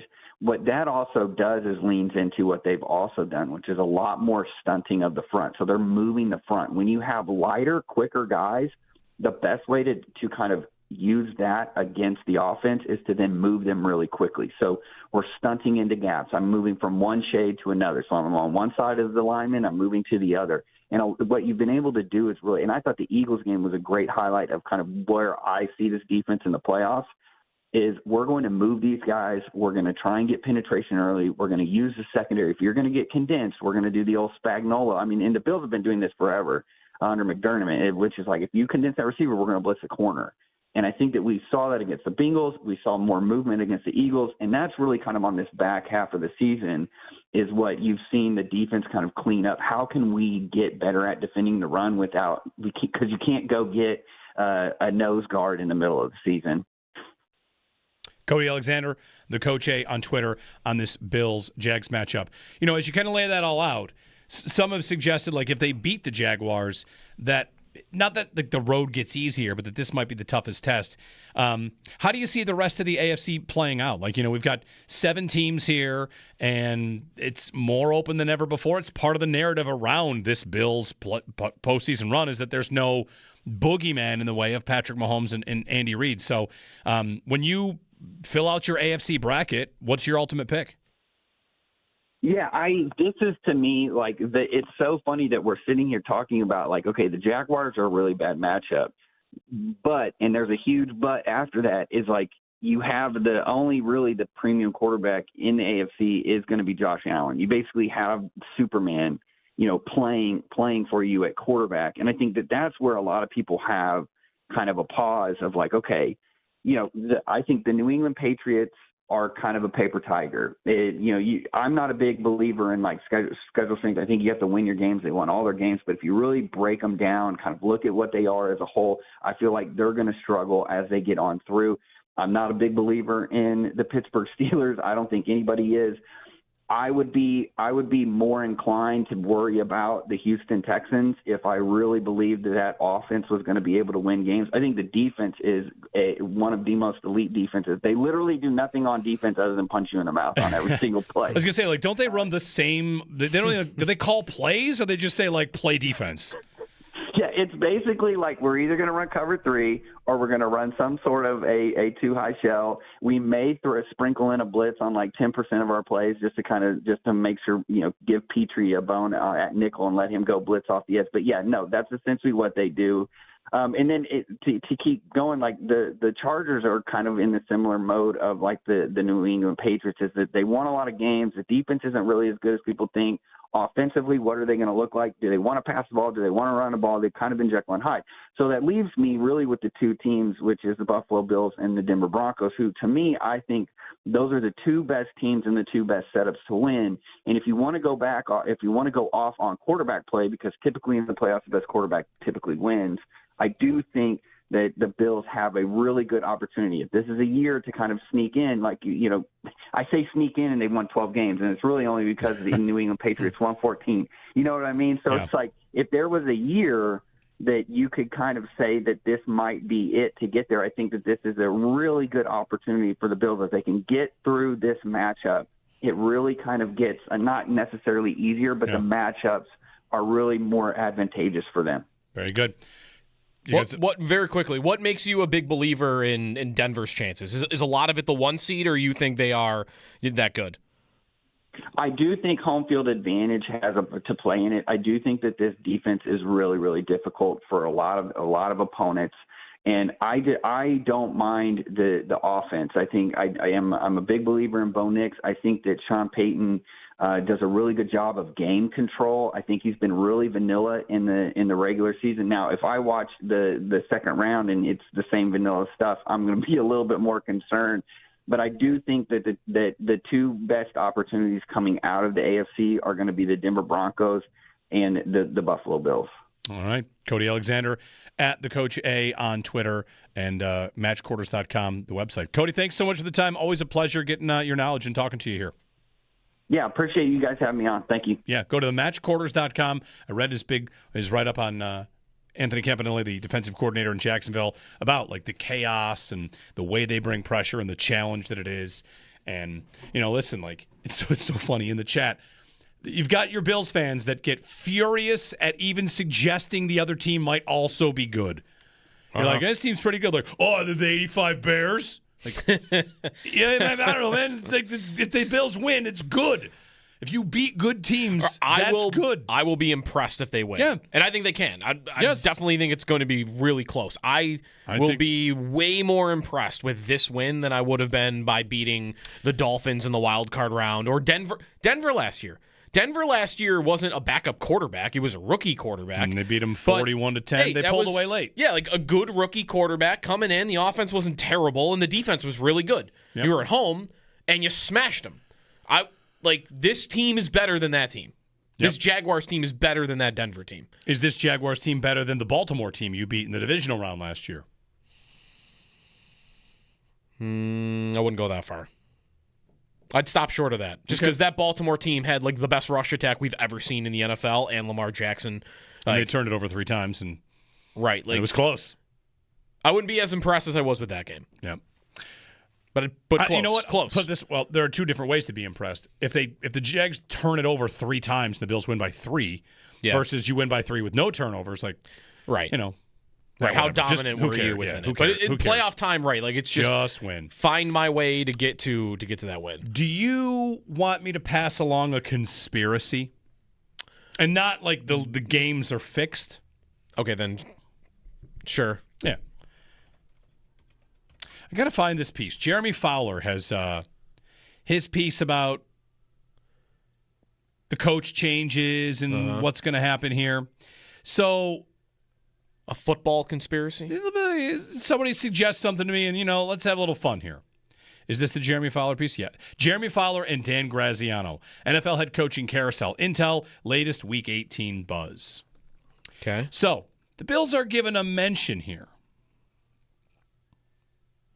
And what's the mention? It is, I'm looking for like the headline. What are you hearing on potential jobs that could come open over the next 7 days? All right. The Raiders, on the Bucs, Todd Bowles, blah, blah, blah.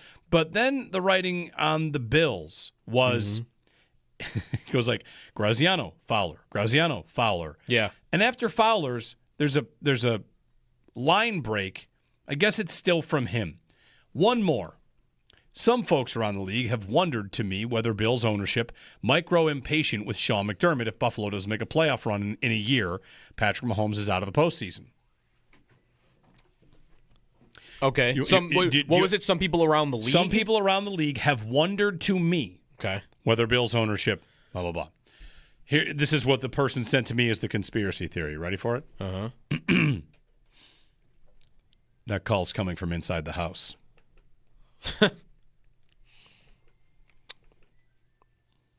That would be... Is that qualified then as around the league? League source? Around the league implies around the Bills. In the league. Some folks around the league. Listen, whatever. Having a little fun. Someone wrote in and said, like, how about this conspiracy? Could it be, who's putting that out there? I just wanted to say the phrase, the call is coming from inside the house. Because anytime you say that, it's kind of cool. It's like it's a big plot twist. Yeah. I don't know. It's an inside job. Anyway, I don't think that's going to happen. 803-0550, our phone number. What if they lost 50-0? The league, the folks around the league, finger quotes, they really want to talk about a potential change here. They do. And we don't, because probably, as we said before, like we always pat it down and like tamp it down. Like, it's probably not going to. Will that be the message until it actually happens? Or will we see it coming? One day it will end. Maybe not. Maybe they'll win the Super Bowl and then it won't end. But let's say they don't win the Super Bowl. The day it ends, will we have seen it coming? Ravens, saw it coming. Baltimore, there's been smoke, right? Like the quarterback stuff, the things in the media. Harbaugh gets fired yesterday, and that's like a momentous day in Baltimore's history. He's been there for 18 years. He's won a Super Bowl, all-time winningest coach. Like, him getting fired was not out of nowhere. Is that how it would look here with McDermott? Or would it just be, I think it would wow? I think it would be out of nowhere. Yeah. You don't think we would see it coming? No. Diana Rossini reports that 7 teams. He has interest from most teams with head coaching vacancies, but also calls coming in from teams that currently have a head coach in place. I was going to say, because there are 7 openings right now. Right. And if it's not Baltimore that's calling. If most of the teams with an opening are calling, and it's 7 teams that are calling, then that means somebody that has an opening didn't call them, which means somebody with a head coach did. Right. And I think there's a lot of smoke out there that Miami is that team. Or at least one of them. That sounds like could be right.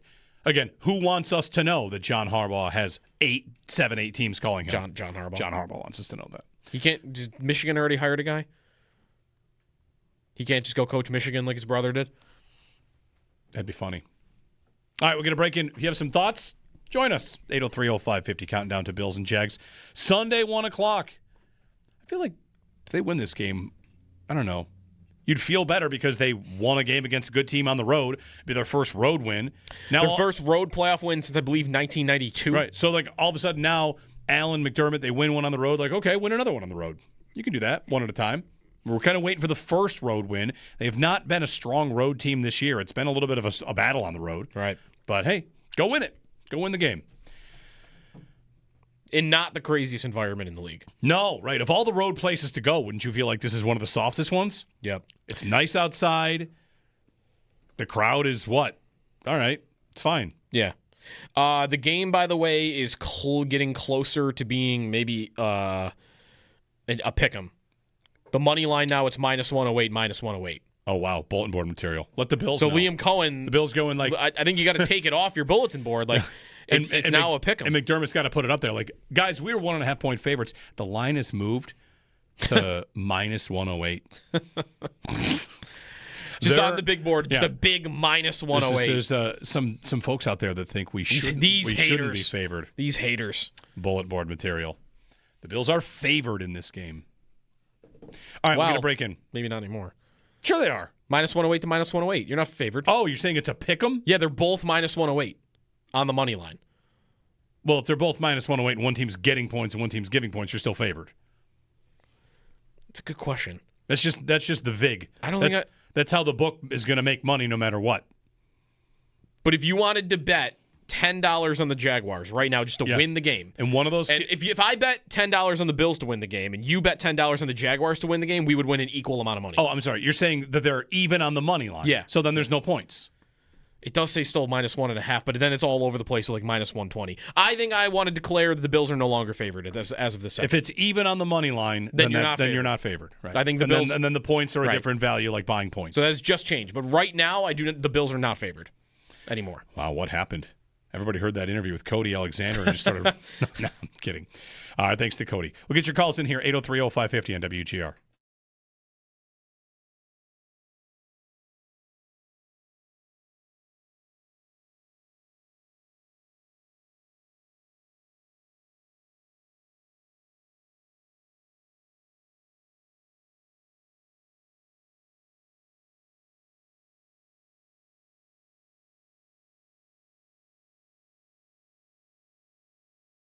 The thing I would ask is this. It's unscientific, but McDermott has caught a lot of heat for a lot of years, and this is the year where I think the temperature switched and the GM got a lot more. And if they were to go one and done against Jacksonville, and we come in on Buffalo Bills Football Monday, and we're talking about the end of the season, I don't know if we've really even ever had a lot of calls about the GM and how someone else should be in charge. They are separate. They are not a package deal. I mean, they might someday both leave, but they are not a package deal.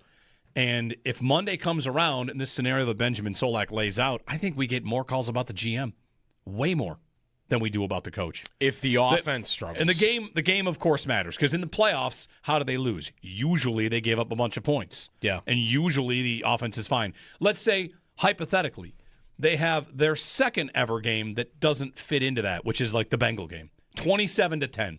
Yep. What happens? Aren't the calls about the GM? I think Aren't so. the calls about Joe Brady and the GM?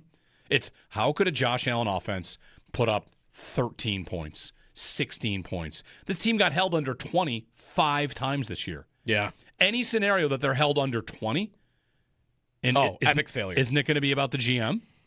I think so. I mean, you'll get your Brady calls and you'll get your, there are always going to be McDermott people. But I think more than ever, it would be about the GM. And I can't remember ever the day after a season being about that. Right. And I don't think not that means last year even. I don't think that means there's going to be a change or really even a serious conversation about a change. But all these national talking heads talking about how, a conversation could start. And Colin Cowherd said the dominoes could start to fall. Yeah. You're just going to find – I put it this way. I don't know anyone in the local media that thinks that's realistic. And that's people that are connected in the organization, wherever they're connected. I can't find anybody locally that thinks that is remotely close to possible about the coach. Right.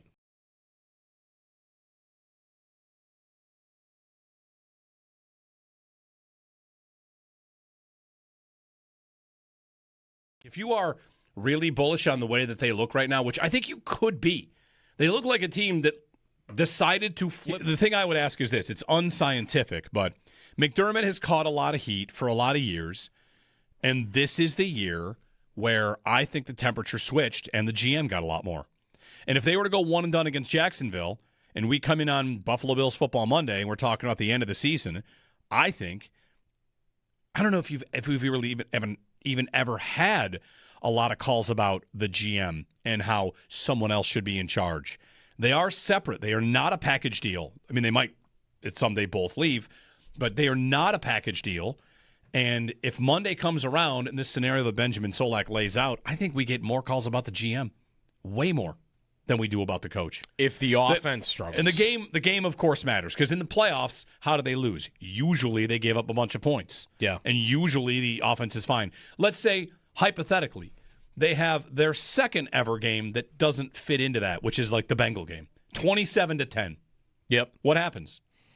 Aren't the calls about the GM? I think Aren't so. the calls about Joe Brady and the GM?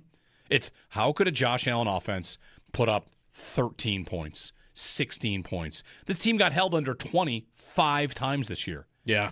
Any scenario that they're held under 20, epic failure. Isn't it going to be about the GM? I think so. Well, I mean, you'll get your Brady calls, and you'll get your, there are always going to be McDermott people. But I think more than ever, would be about the GM. And I can't remember ever the day after a season being about that. Right. And I don't think not that means, last year even. I don't think that means there's going to be a change or really even a serious conversation about a change. But all these national talking heads talking about how, a conversation could start. And Colin Cowherd said the dominoes could start to fall. Yeah. You're just going to find – I put it this way. I don't know anyone in the local media that thinks that's realistic. And that's people that are connected in the organization, wherever they're connected. I can't find anybody locally that thinks that is remotely close to possible about the coach. Right.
Hey, start making your plans for the spring. The ultimate fan getaway on the Buffalo Football Legends Cruise, presented by Sojourn Travel Advisors, would be a pretty good get. Hosted by Sal Capaccio. Thurman Thomas, Steve Tasker, Fred Jackson, Doug Flutie will all be there. They'll set sail from Miami May 10th through the 17th, 2026, aboard Celebrity Cruise Lines Beyond.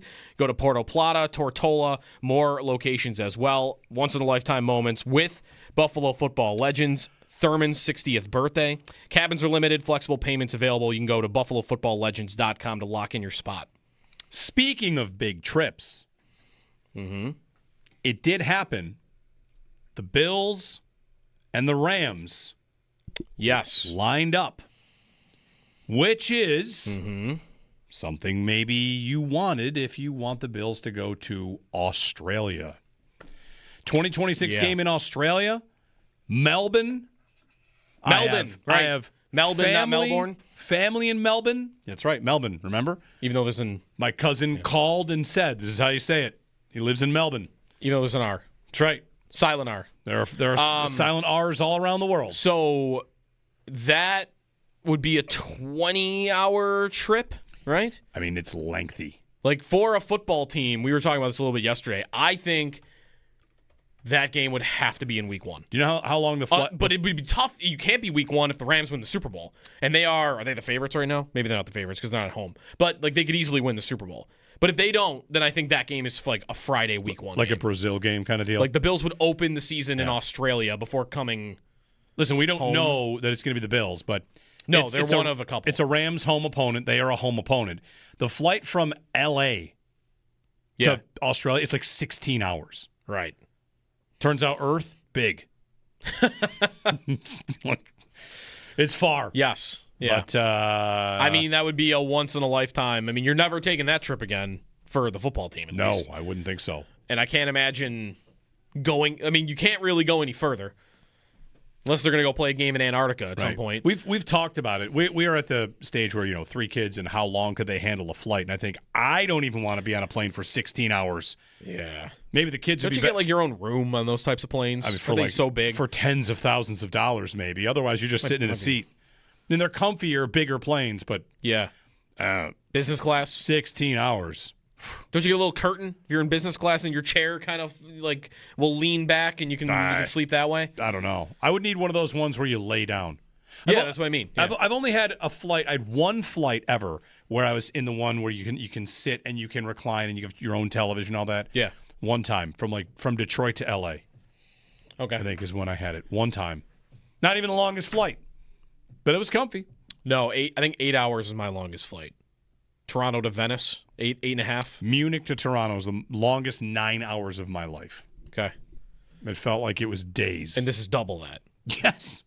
Just from L.A. Yeah, that's from L.A. From here, or even if you do the drive up to Toronto and do it, like, you're probably talking about, it's not triple. I don't know the logistics of them going to Melbourne. But anyway, the Rams' home opponents, like who could it be for Melbourne? It's potentially the Bills, of course. That's one crossover. Let me go to my text because I sent it to my Australian cousins. Arizona, San Francisco, of course, and Seattle, your divisional opponents. Buffalo, Dallas, Green Bay, Kansas City, the Chargers, and the Giants. It won't be the Chiefs. No. Because Mahomes is coming back from ACL. Yeah. Like, is he even going to be ready? You would wonder. So I don't think it'll be the Chiefs. I think in our bet for who the Bills' home opener will be next year, I took a massive hit by having the Chiefs. Yes, you did. But I do have New England. I have the AFC North winner. Because there's no way the Chiefs are coming here if Mahomes isn't ready. Although I did say with Sal the day you were off, the one chance maybe you could have it is if Trubisky was the Chiefs' Week 1 starter. Little revenge game. I mean, what? Yeah. Trubisky goes to the Chiefs. He could start for like 6 weeks. Who is, right now... He plays the Bills. The Bills don't win the Super Bowl. Who's their most likely Week 1 home primetime opener? New England. That's probably right. New England. And you have them. Who's the NFC crossover we don't have up there? Baltimore. Or sorry, yeah, there's only 8 home games, not 9. 8 home games. It's Pittsburgh. They won the North. So it's Miami. I have... The Bills line up with the second place, though. Oh, you're right. So Baltimore. Which is better for you anyway. Look at how normalized I am to the Bills winning the division. Yeah. That I see AFC North crossover. I'm like, oh, Pittsburgh won the division. That's who the Bills play. No, they play Baltimore. It feels like the Bills won the East, even though they didn't. Yeah, they didn't. I can't adjust. I'm like the guy flipping the light switch when the power went off. Like, no, idiot. They didn't win the division. They'll play a second place schedule. Yeah. And that's everybody up there, huh? Yeah. Did we make our adjustments? For our bet, you've got... I'll put Baltimore up there. But for who will get the home opener next year for the Bills, who they'll open the stadium, you have Miami, the Chargers, Detroit, and Baltimore. I have Kansas City, New England, the Jets, and the Bears. I think 3 of mine are still very live. It's not going to be the Jets. And I think probably all 4 of yours are live to some degree, but I think I have the favorite. I think New England's the favorite. I like my odds. Even though I think the Jets are the only team up there that there's 0 chance of. Unless Miami does something really sexy at quarterback. You think they're dead for that too? No, I think just because of the history, Bills and Dolphins, like that could be the season opener. It could. That's right. Even if it's Tua again. Like I think they could do it. It's not going to be Tua. Remember, Tua said, what did he say yesterday? Don't forget our quote of the week. He said playing for another team would be dope. Right, while he's still under contract. Right, like that'd be pretty dope. That's a wild comment to make while you're still on the football team. And then he doubled down under contract, realizing that it was about a new team and everything, too. His cap hit would be a nightmare, so I don't know.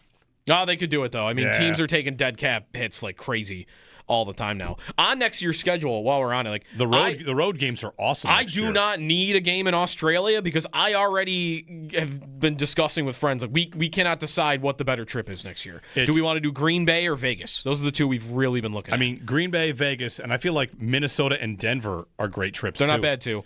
By the way, Green Bay is tough to pass on though because they only go there once every 8 years. So it's like if you're ever going to do the Green Bay trip, like do it.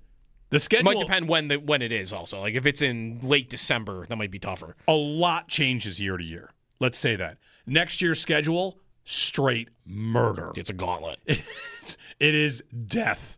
Yeah. They don't like how many teams on their schedule right now would you guess are going to be bad? Are definitely going to be bad next year. Okay, the Jets are definitely going to be bad. I'm at 2 games. Miami? I would say they're definitely going to be bad. Unless they do something sexy at quarterback. What are they going to do? That's it. So 4. There's nothing realistic they could do to me that would make them, because I don't think they're getting Lamar Jackson. Okay. So I don't think there's anything they could do that would make me believe that they're going to be great. And the Raiders. I'm at 5. 5 games out of 17. Will Minnesota be bad? I do not think they sit on their hands and go with J.J. McCarthy again. I don't either. That team is going to. That team. You kind of. I don't think they also need Lamar Jackson. Miami needs Lamar Jackson to get great next year. I don't think Minnesota needs that. Minnesota just needs Mac Jones. That's it.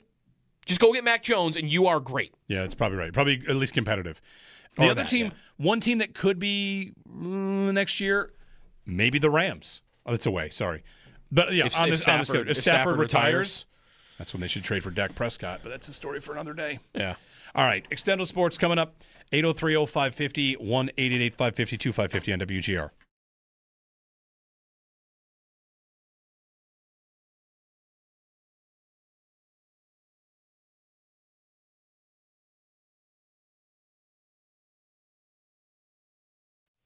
Another thing I read about them is that they're going to create problems with like your setting of protection. And over the course of the season, has this been, to your eye, like a problem for Josh Allen on the offensive line, is getting guys in the right space or making the right reads? I feel like I can remember a couple games later in the season where we saw improvements, where it's, which game is it? Is it Tampa? Is it Cincinnati? Is it Cleveland? Somebody rushes the left side and Dawkins takes the outside guy, allowing Allen to escape or whatever. Like setting protections. Do you feel like that has been something that has been problematic for the Bills that is vital to button up in this game? For sure. Yeah, I don't think the Bills are very diverse with their protection schemes. And, like, in defense of the Bills, they haven't had to be. Josh Allen, 5-man protections, he figures it out. And this year that just hasn't happened as much. Whether that's been, teams even having a bigger, key in on what the Bills are trying to do protection-wise, or, committing more resources to containing Josh Allen because they don't care about the weapons as much. And there's a lot that goes into it. But, the Bills' protection schemes are, they'll 5-man it up, they'll slide. They just don't have a lot of depth to it. And I think that's a concern. We've seen high leverage moments. The protection not be called correctly. And it's not, what's frustrating, it's not like a guy loses a one-on-one battle as much as it is, oh, well, you slid the wrong way, or you didn't get the help in this area like you needed to, or they got a free runner, because they knew that you were going to fan a certain way. So yeah, that's an issue for the Bills. And, this isn't a blitz aggressive defense. I think they're 20th in blitz rate, but so many times now in the NFL, it's not about blitzing, it's the threat of blitzing, and you get these simulated pressures.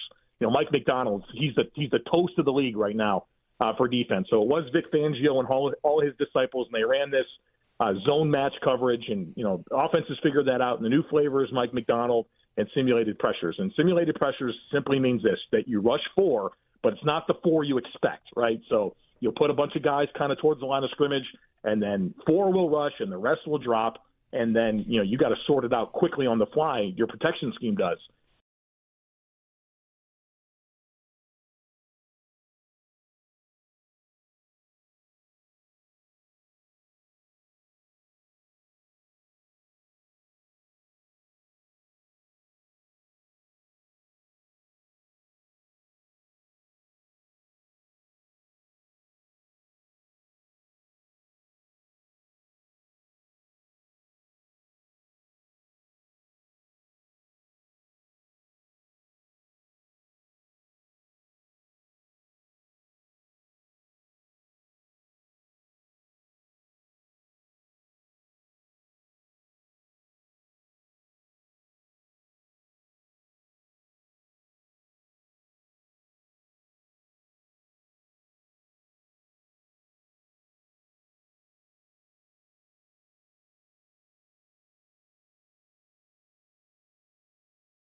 All right.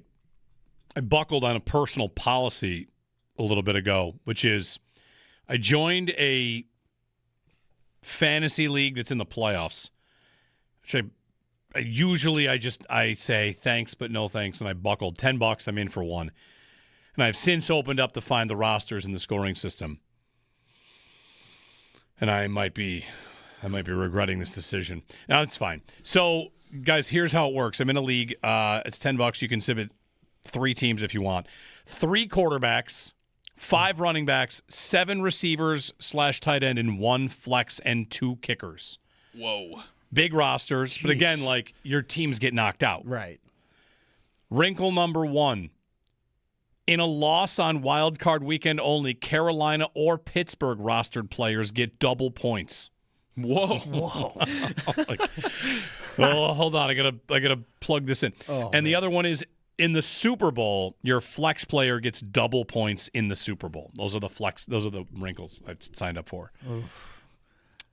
That's unreal. It's too many. It's like if Willy Wonka started a playoff fantasy league. That's what you'd expect. All those crazy things. What are we doing? I'm gonna give it a run. Who on Carolina and Pittsburgh would I want? Double points. Carolina against the Rams. Probably not True Hubbard. I want Tet McMillan is who I want. Yeah. I think I might want Tet McMillan. He can score against them. And then what? Pittsburgh. Kenneth Gainwell. Against the Texans. No, you can't take. Yeah, the running backs don't work because nothing works. Destroyed. Nothing works. Well, DK Metcalf's back. He is great.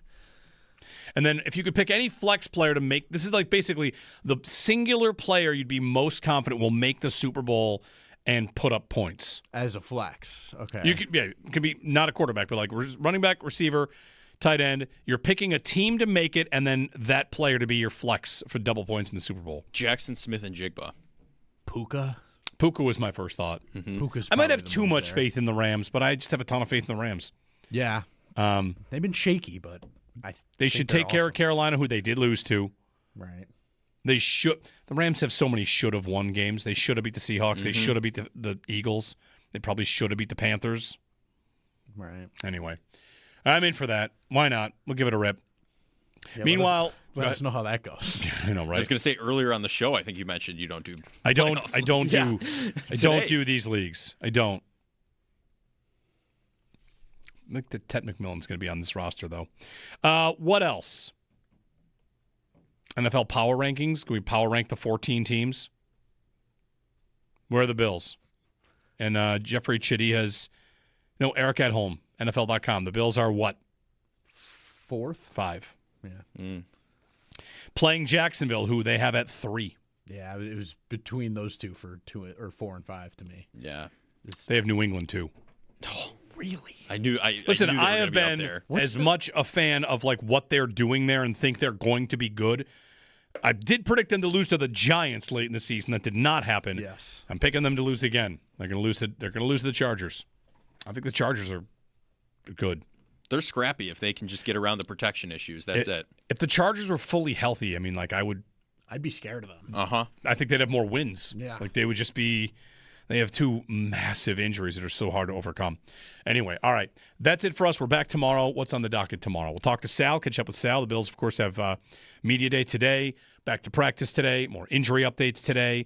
Sabres play the Rangers tomorrow. We'll also check in with a Jacksonville guest tomorrow before we get off to our Football Friday. Yeah, playoffs abound. All this whole season, it's all going to wash away, and one game will define everything for maybe a long time. Or maybe just a week. Anyway, enjoy your Wednesday. We're back tomorrow here on WGR.